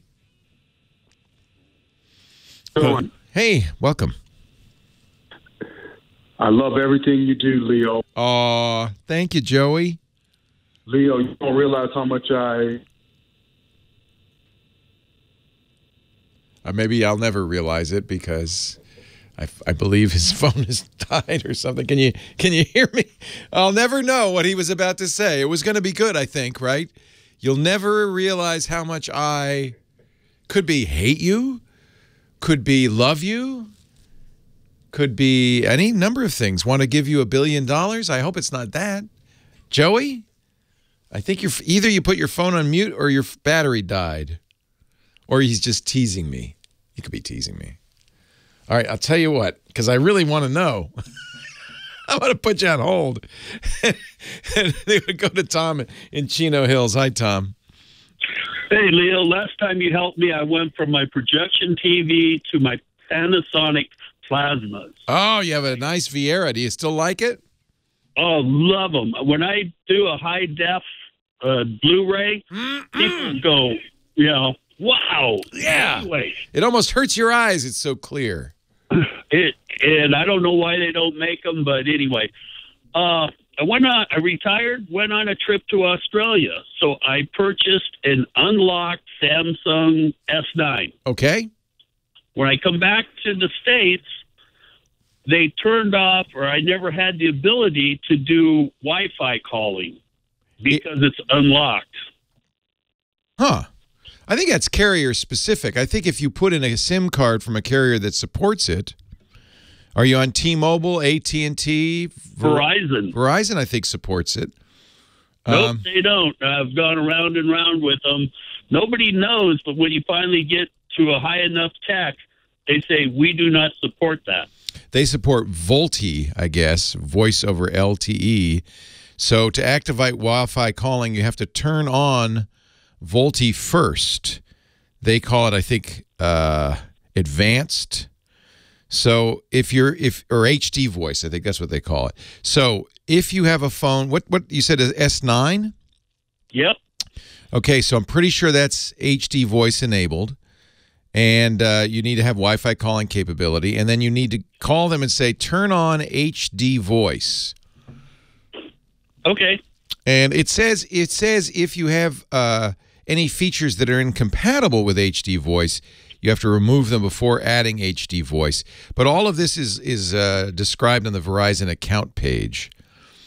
And I'm pretty sure that your phone supports it, and I know Verizon will, but you got to get them to turn on, or you could do it on your account page on the website, or even with the My Verizon app.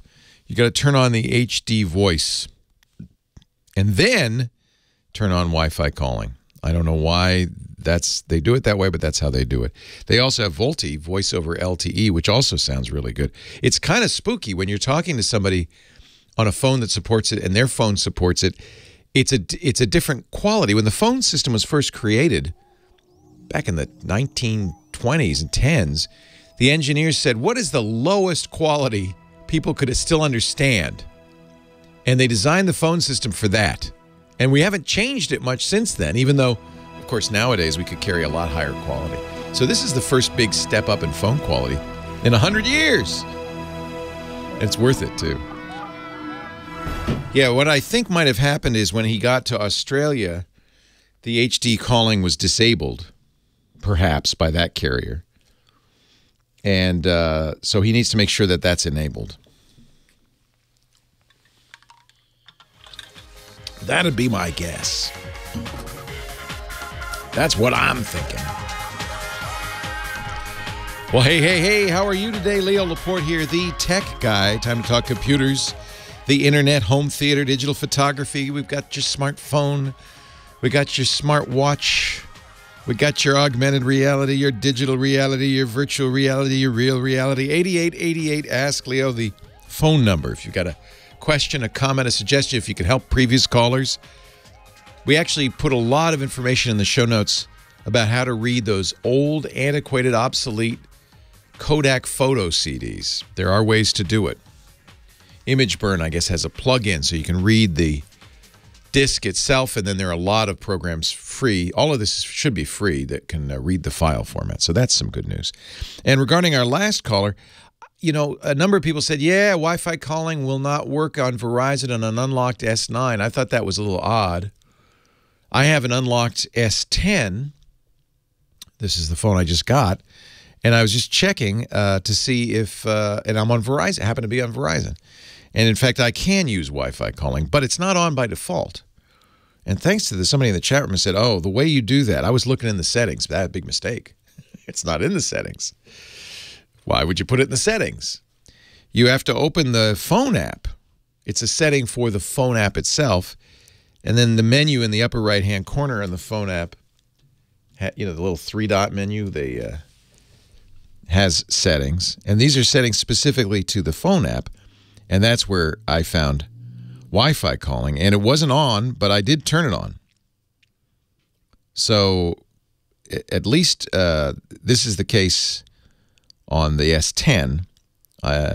Maybe the S9 couldn't do it, but Verizon certainly doesn't prevent me from doing it on an unlocked. I did not buy it from Verizon. I bought it directly from Samsung unlocked. I used it at first on AT&T, and then I switched it over to Verizon. So I've even used it on another carrier, and it seems to have handled the transition just fine. It also didn't have, oddly enough, caller ID and spam protection turned on.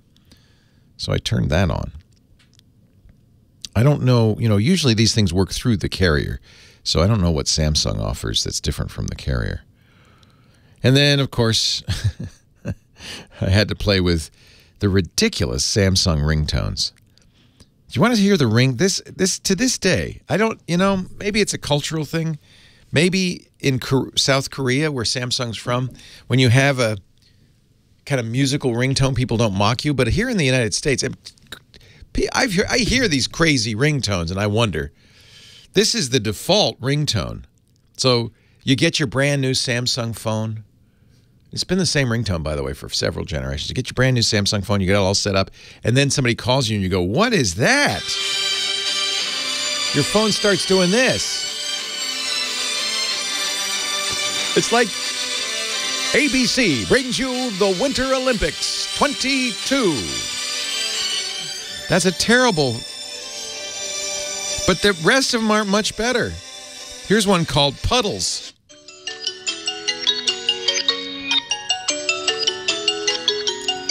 Don't do that. Don't do that. How about No, stop. I don't want it. And I apologize if this is your ringtone. I'm not mocking you, honestly, but I did set it to something that sounds like a phone ringing. Much better. I can live with the iPhone marimba. That's okay. But some of these musical ringtones are kind of silly. Apple offers the old phone ring, right? The old bring, bring.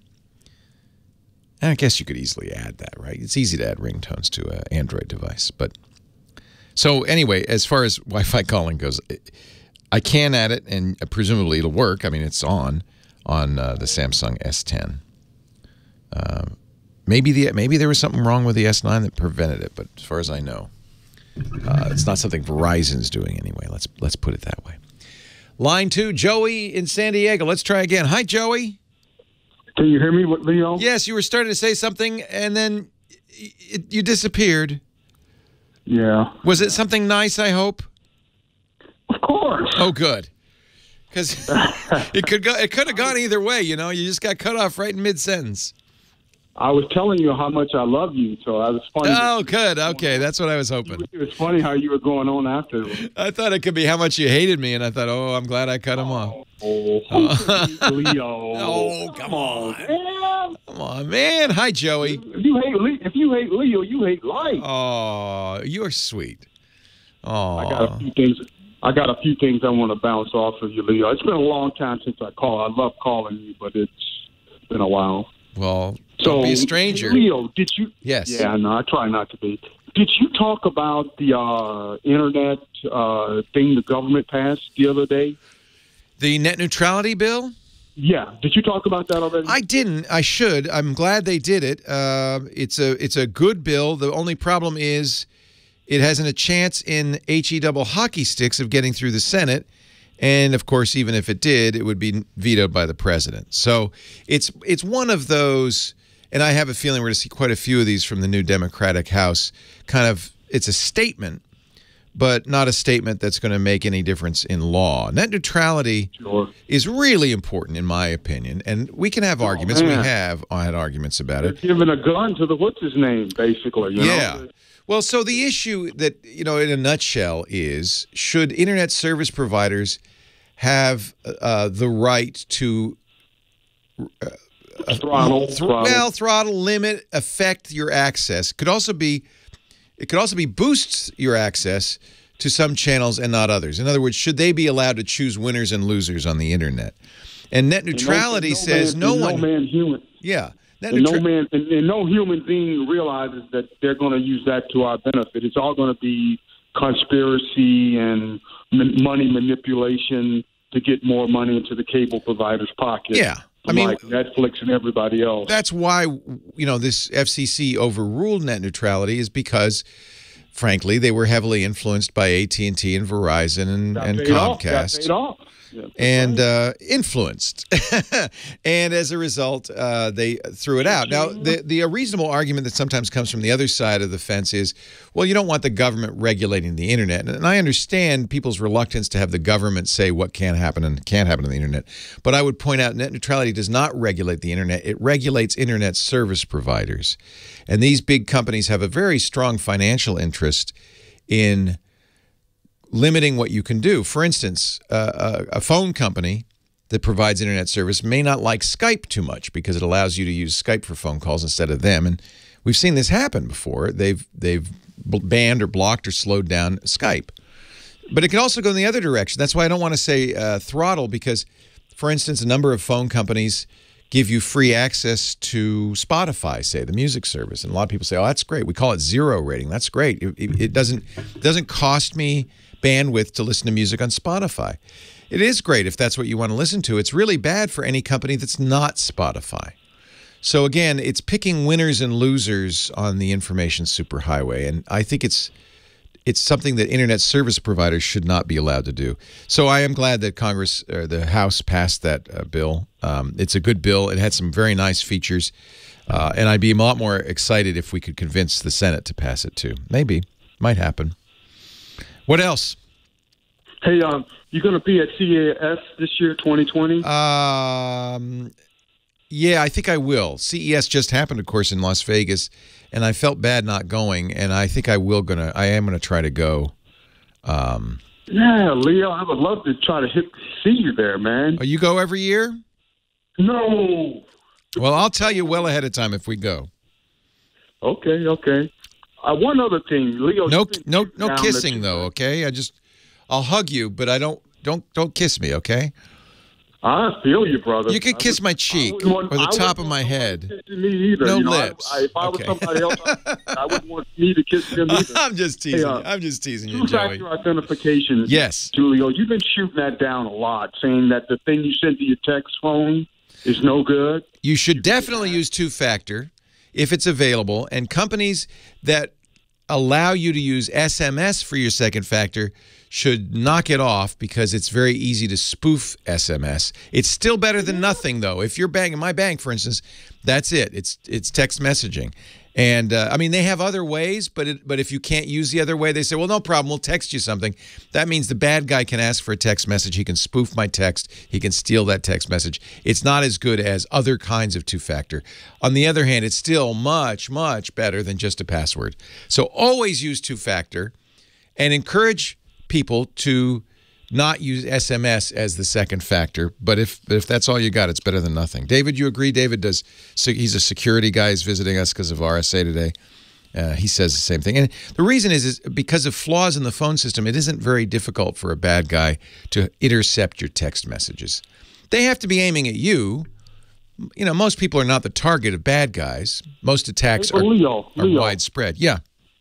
Leo, I heard that I was reading somewhere online, though, like you always tell us not to click on links and email and all that stuff. Yes. If you stay away from that kind of stuff, though, you know, they shouldn't be able to, because they would record your keystrokes or something like that. So security isn't an on-off switch.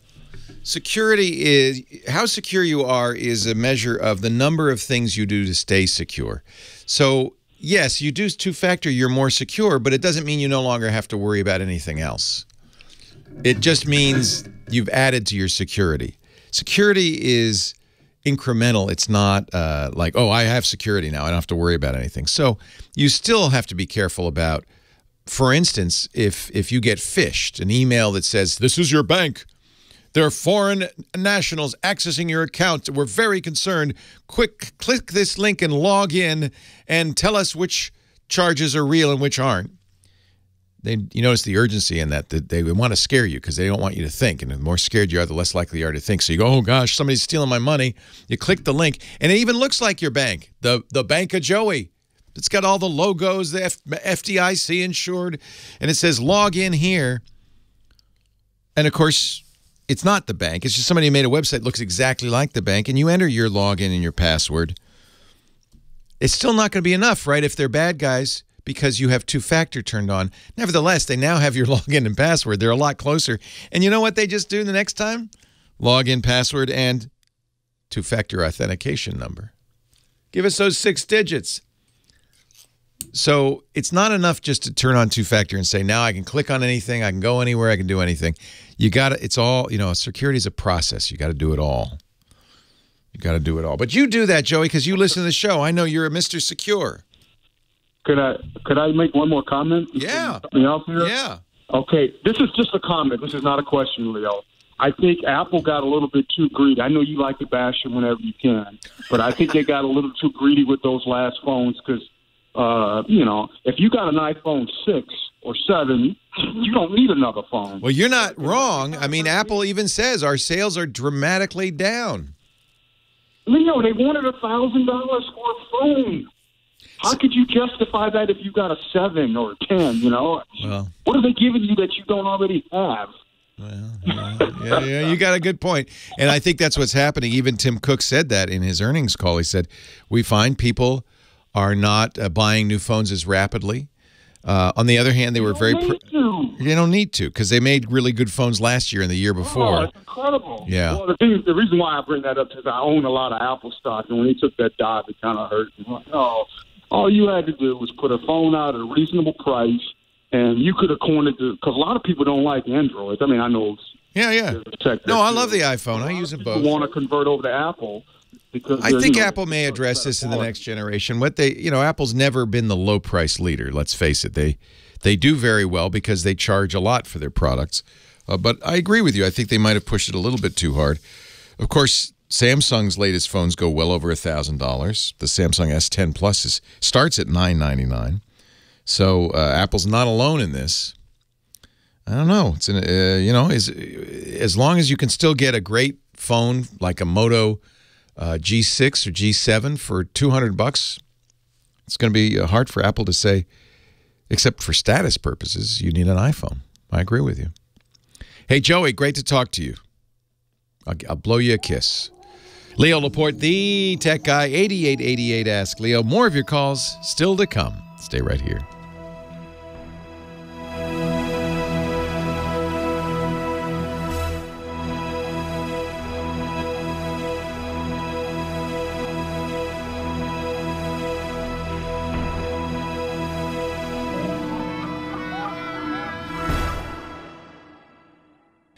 Leo Laporte, the tech guy. 8888 Ask Leo, the phone number. Let's go to line 4, Tom in Canyon Lake, California. Hi, Tom. Hey, Leo, how you doing, sir? I couldn't be better. How are you? Just right, except I've got a beef with you and Motorola. Uh-oh. Not as much a beef with you, but certainly with Motorola. Based largely on your recommendation, and then you just recently...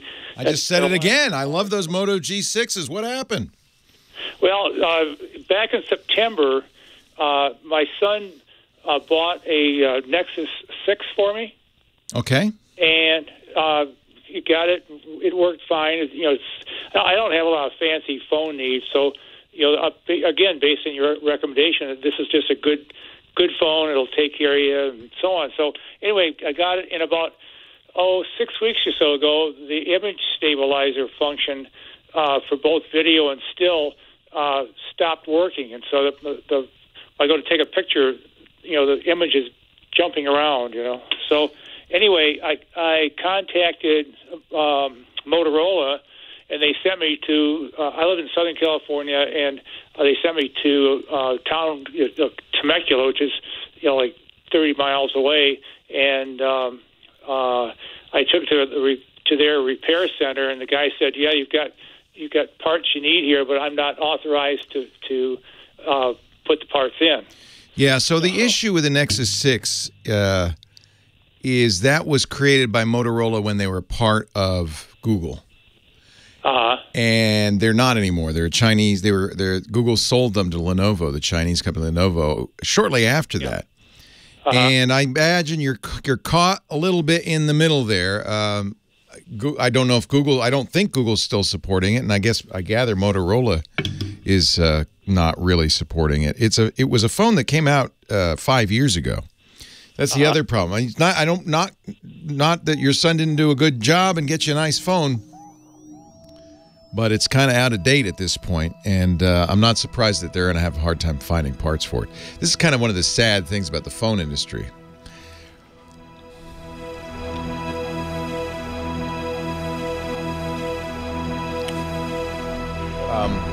You know what I would do at this point? It would be if it's not too late to get your money back for it, is just get the newer Moto phone, the G6, which should be probably as inexpensive and not as big. The Nexus 6 was kind of huge. That's why I bought it, because I'm a geezer and I like. You like that size, yeah. Yeah. It was the biggest phone I've ever owned. I mean, we have larger phones now, in theory, bigger screens, but nothing was. They called it Shamu, which was the killer whale. I still have a Nexus 6. I'll be glad to send it to you. Yeah, good. Yeah, I'll give you my address. Would you email Leo? I'll tell you what. Email Leo at leoville.com, and I'll send you mine, which, as far as I know, is still working. Maybe that'd be a suitable. Yeah, Leo at leoville.com. And Bille. Yeah. Okay. And I'll send you this thing. The only issue is going to be maybe battery, because that's these phones, nobody expects you to own it for more than 2 years.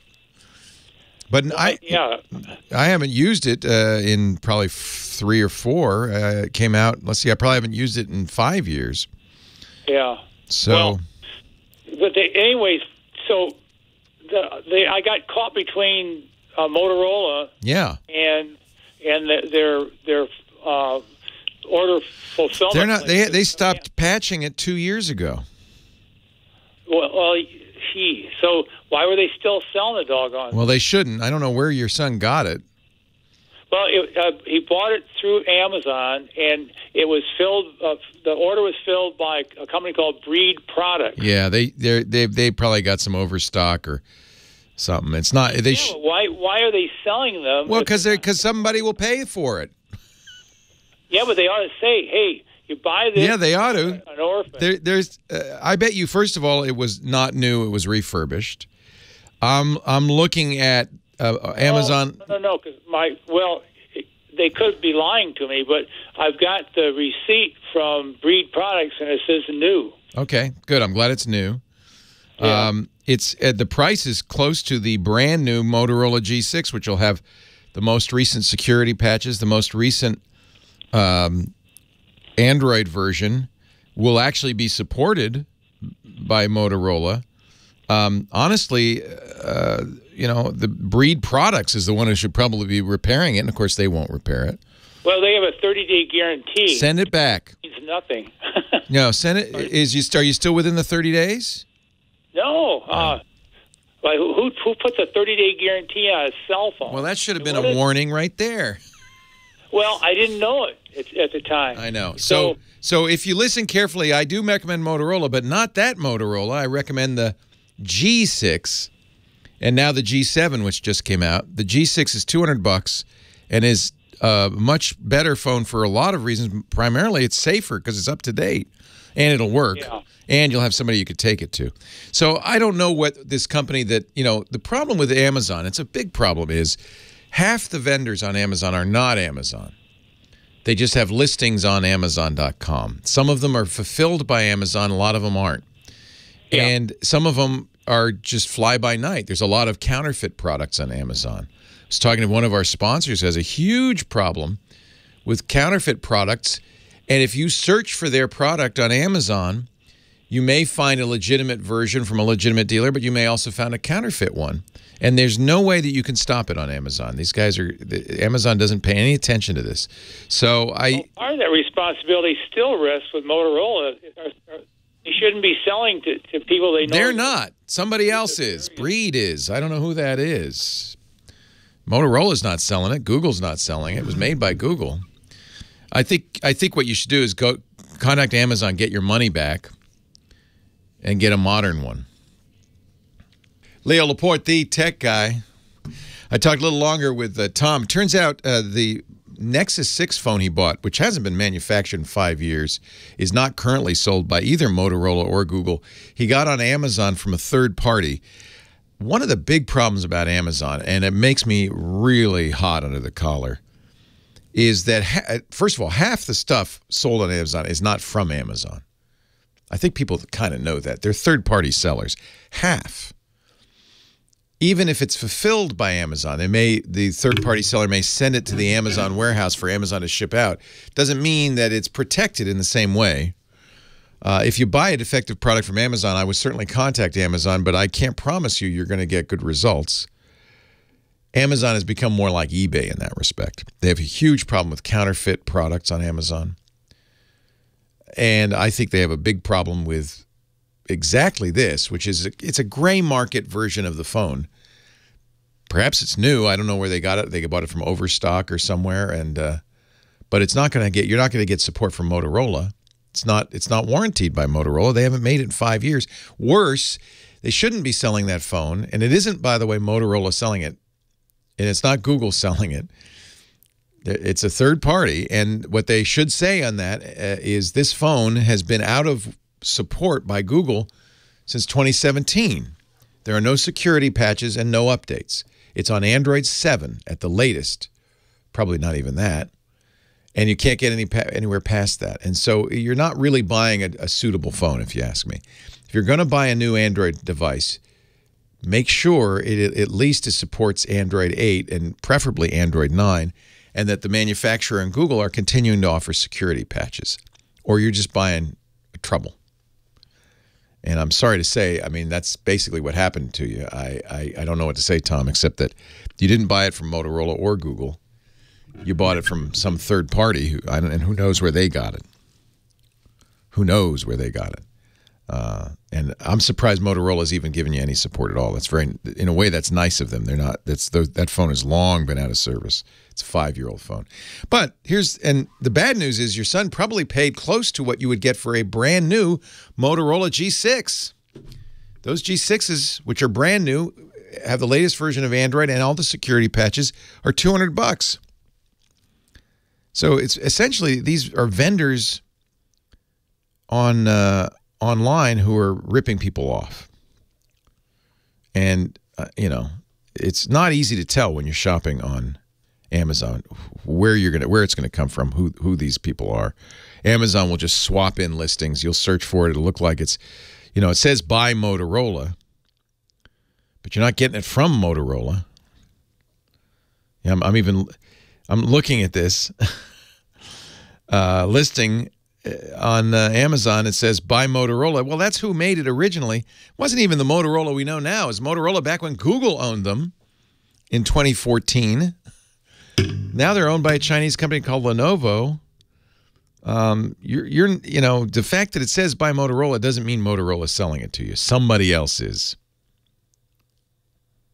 Yeah. And if you look carefully at the listing, you wouldn't know this, but I'm looking at the fine print. It says, this product is being sold by a specialized third-party seller approved by Amazon.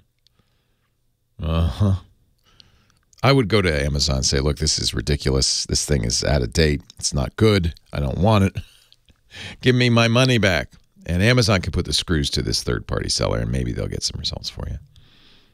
It's not, you don't know who you're buying it from, really, on Amazon. Hey, we're going to keep taking calls. By the way, I'm recording ahead for a trip, a little vacation next month in Hawaii. And I want to always give you fresh shows. So my good friend Rich DeMura from KTLA in Los Angeles will be taking one weekend, and we'll be recording ahead for one weekend. So that means even though I'm going off the radio in 23 minutes at 2 o'clock Pacific, I will continue to take calls for at least an hour, if I can, for another 2 hours. So if you're on the line, hang on the line. If you're not, I know it's hard to get in sometimes. This would be a great time to call 8888 Ask Leo, and I will get to every single one of you before the day is out. Sverre in Oslo, Norway. Hi, Sverre. Hey, Leo. It's great to talk to you. I hear you. Great. Welcome. I don't know if you remember me. I emailed you about 3 months ago.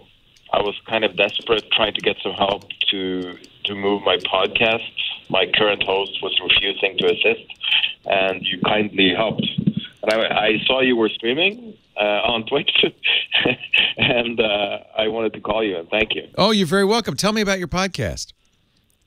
It's a finance podcast. It's Norwegian language, so I mean, most of your listeners wouldn't care about that, but it's doing quite well. Awesome. And what's it called? It's called in Norwegian for Time is Money. Time is Money. It's me and the trader. And we spent about 2 years building it up. I've been listening to you for 10 years, which is probably lovely original reason for me making it. But we had a huge problem of something that seems so simple. Our current host was shutting down just their entire service, and they refused to help us with a redirect. Oh, that's terrible. And you kindly sent the email, because I sent you an email out of just desperation. I didn't really know who to turn to, because podcasting is such a niche thing. Nobody knows anything about it. Yeah. And you forwarded the email to your technician, and he and another technician helped me, and it took 5 months. Wow. A couple of lines of code. That's it. 5 months. Wow. Yeah, there's a... they almost killed the podcast because they did it wrong the first time, and it already started to fall down. So yeah, this is a lesson for everybody that as nice as it might be to have a private company do all the hard work on your podcast, you want to make sure you keep control of it, whether it's your URL, your domain name, whether it's your RSS feed. You don't want somebody else to have control of it if you can't get in there. And it's easy to do with a podcast to redirect people to another feed, but you'd have to have access to the old feed to do it. And I gather that this guy just completely went belly up and never was able to help you. So I'm glad you were able to get that done. And what were the? I don't know who helped you on our team, but I'm glad somebody did, and I'm glad you're still alive and running. Who's hosting you now? Libsyn. Yeah, I like Libsyn a lot. Yeah, Libsyn's great. I'm more and more bullish about a little company called Anchor FM, and the reason I like them is Spotify just bought them, and I think Spotify is going to turn them into kind of the WordPress of podcasting. That they're going to, because Spotify wants a lot of people to create podcasts for the Spotify music service, and Anchor FM really makes it very easy. You can even create it on your phone, or you can record a podcast traditionally and upload it to Anchor FM. They'll distribute it. They do the feed. But of course, if they went belly up, you'd have the same problem, because they have, they have access to the feed. But given that they were just acquired by Spotify, I think the chances are good they're going to be around for some time. Libsyn's great. I recommend Libsyn. In fact, my daughter, when she said, I want to start a podcast, I told her Libsyn. Although in hindsight, maybe I might have done better to tell her Anchor. Certainly, I'd say Anchor today if anybody wants to start a podcast at no cost. That's the beauty of it. Even Libsyn, you have to pay a little bit for storage, but Anchor's doing it all for free. It's kind of, I think they want to be almost maybe even the YouTube of podcasting. This is pretty cool. Well, good luck with Time is Money, however that's said in Norwegian. It's very nice to talk to you, Sverre. 8888 Ask Leo. Remember, that's the number. The GizWiz is coming up, but we will continue to take calls into the wee hours of the morning if necessary at that number. The website is techguylabs.com, techguylabs.com. Dick DeBartolo right after this. The best snacks from Norway are herring, klippfisk,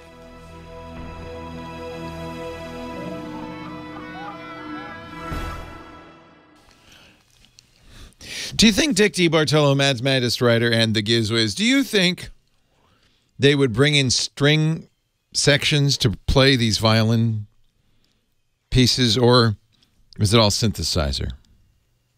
Oh, I think who was the guy with the deep voice? He had strings all the time. Barry, yes. Hey, get those strings over there. Yeah, baby. Yeah. Ain't no stopping us now. I'm thinking maybe that's synthesizer. I don't know. I'm just thinking. So. I don't know. Dick DeBartolo's here. We like to play the Studio 54 music because he lived there for 3 years. Yeah, exactly. It was rent-free. It was just great. I said, I'm leaving in a minute. And then they would forget about me, and I'd be there for 2 more weeks. It was great. There are plenty of places to hide there. Yeah, absolutely. So it's a theater now, right? The old Studio 54? Yes, it's a theater, and the downstairs is Michael Feinstein's a little cabaret down there. A little piano bar. So That's it's nice. yeah, exactly. So it's dual function. Nice. Yeah, it's excellent. So Dick is, besides being a disco aficionado, also a fan of the gadgets. We call him our Gizmo Wizard.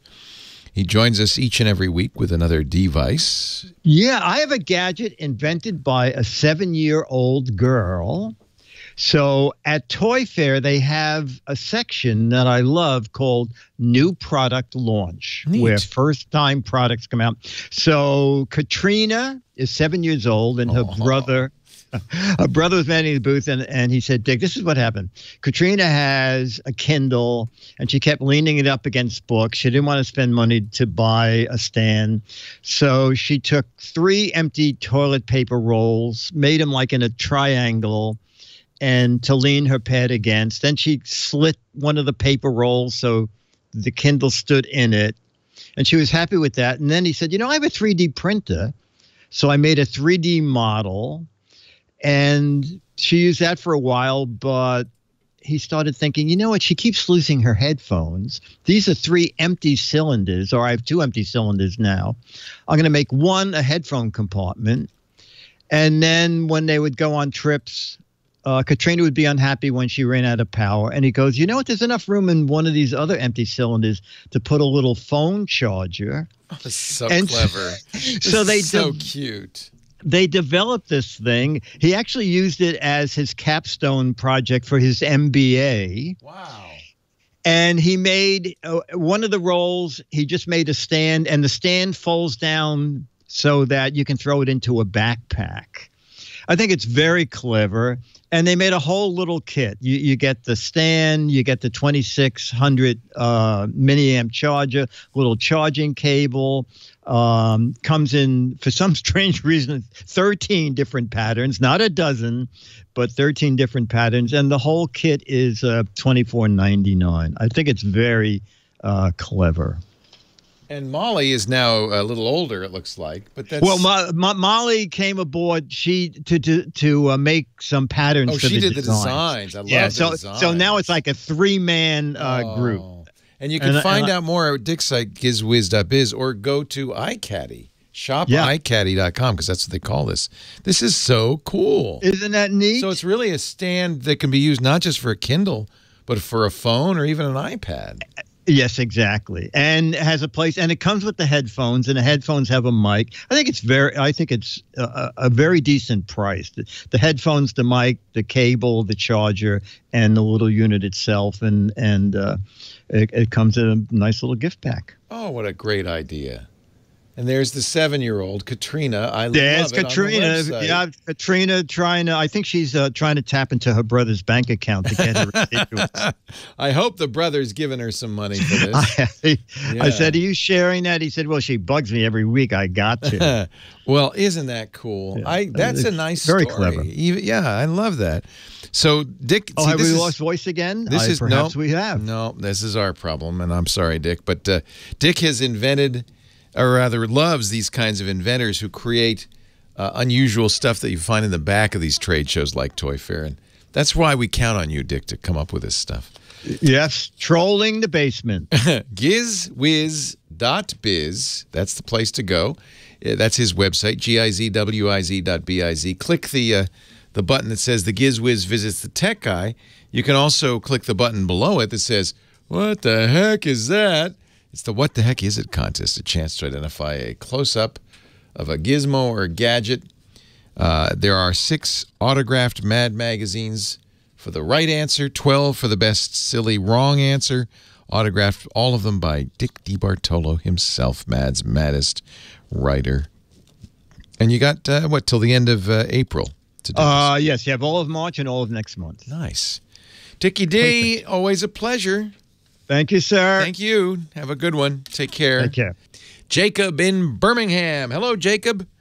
Hi, Leo. I had really enjoy your show. I needed some advice. Okay. quite expert. I run a not-for-profit website that's been tracking the Ebola outbreak, and I've been putting the news on YouTube and Twitter, but nobody's really paying attention to the news. I guess nobody really cares because it's in Africa. So far we had like 900 people that passed away from Ebola. It's the most serious Ebola outbreak ever. It's a big deal. So let's publicize it. Where can we find it? It's Ebola Outbreak Map, M-A-P map.com. We had some really news that affected us here in America. We had some migrants that arrived from Congo, Africa, in Kentucky area, and the Department of Health will be monitoring them for the next 21 days. That's in Kentucky. We wanted to tell everybody on Twitter and YouTube, but nobody's paying attention to that news. It was the local TV station that put the news out. Especially in your area, they've got those tornadoes to worry about. I don't blame them. Yeah, it was really nearby us as well. Oh, I'm sorry. So, we had a storm for the past few days. We haven't had a tornado where I live personally, but just a few hours away, so it's affecting us, the tornadoes. But I wanted your advice about what to do about spreading the word about the Ebola outbreak, and how can I get my website out there to people could be informed. Calling a national radio show doesn't hurt. I'm sure you know that. Marketing is tough, isn't it? It's not an easy thing to do. And one of the problems is you can lead a horse to water, but you can't make them drink. You can create this site, but if, as you point out, people got their eyes on other matters, it's not necessarily going to get the attention. Here's what I would do if I were you. This is a news story, so I would send a press release to every news station, radio station in the country, and perhaps they're not even aware of this Ebola outbreak, and say, here's a way you can, in a very attractive visually way, show it on your news reports on TV, report to it, tell them to tell their audience about it. And it's got a nice, easy-to-remember address, EbolaOutbreakMap.com. That couldn't be better. That's one way to do it. Go to the news outlets where people get their news, even newspapers, but I focus on radio and TV and say, here's the press release, here's the information, here's the news, and here's a place you can go to find out more. Good luck to you. Well, that's it for the Tech Guy Show for today. Thank you so much for being here. And don't forget, TWIT, T-W-I-T. It stands for This Week in Tech, and you'll find it at twit.tv, including the podcasts for this show. We talk about Windows on Windows Weekly, Macintosh on Mac Break Weekly, iPads, iPhones, Apple Watches on iOS Today, security on Security Now. I mean, I can go on and on and on. And, of course, the big show every Sunday afternoon, This Week in Tech. You'll find it all at twit.tv.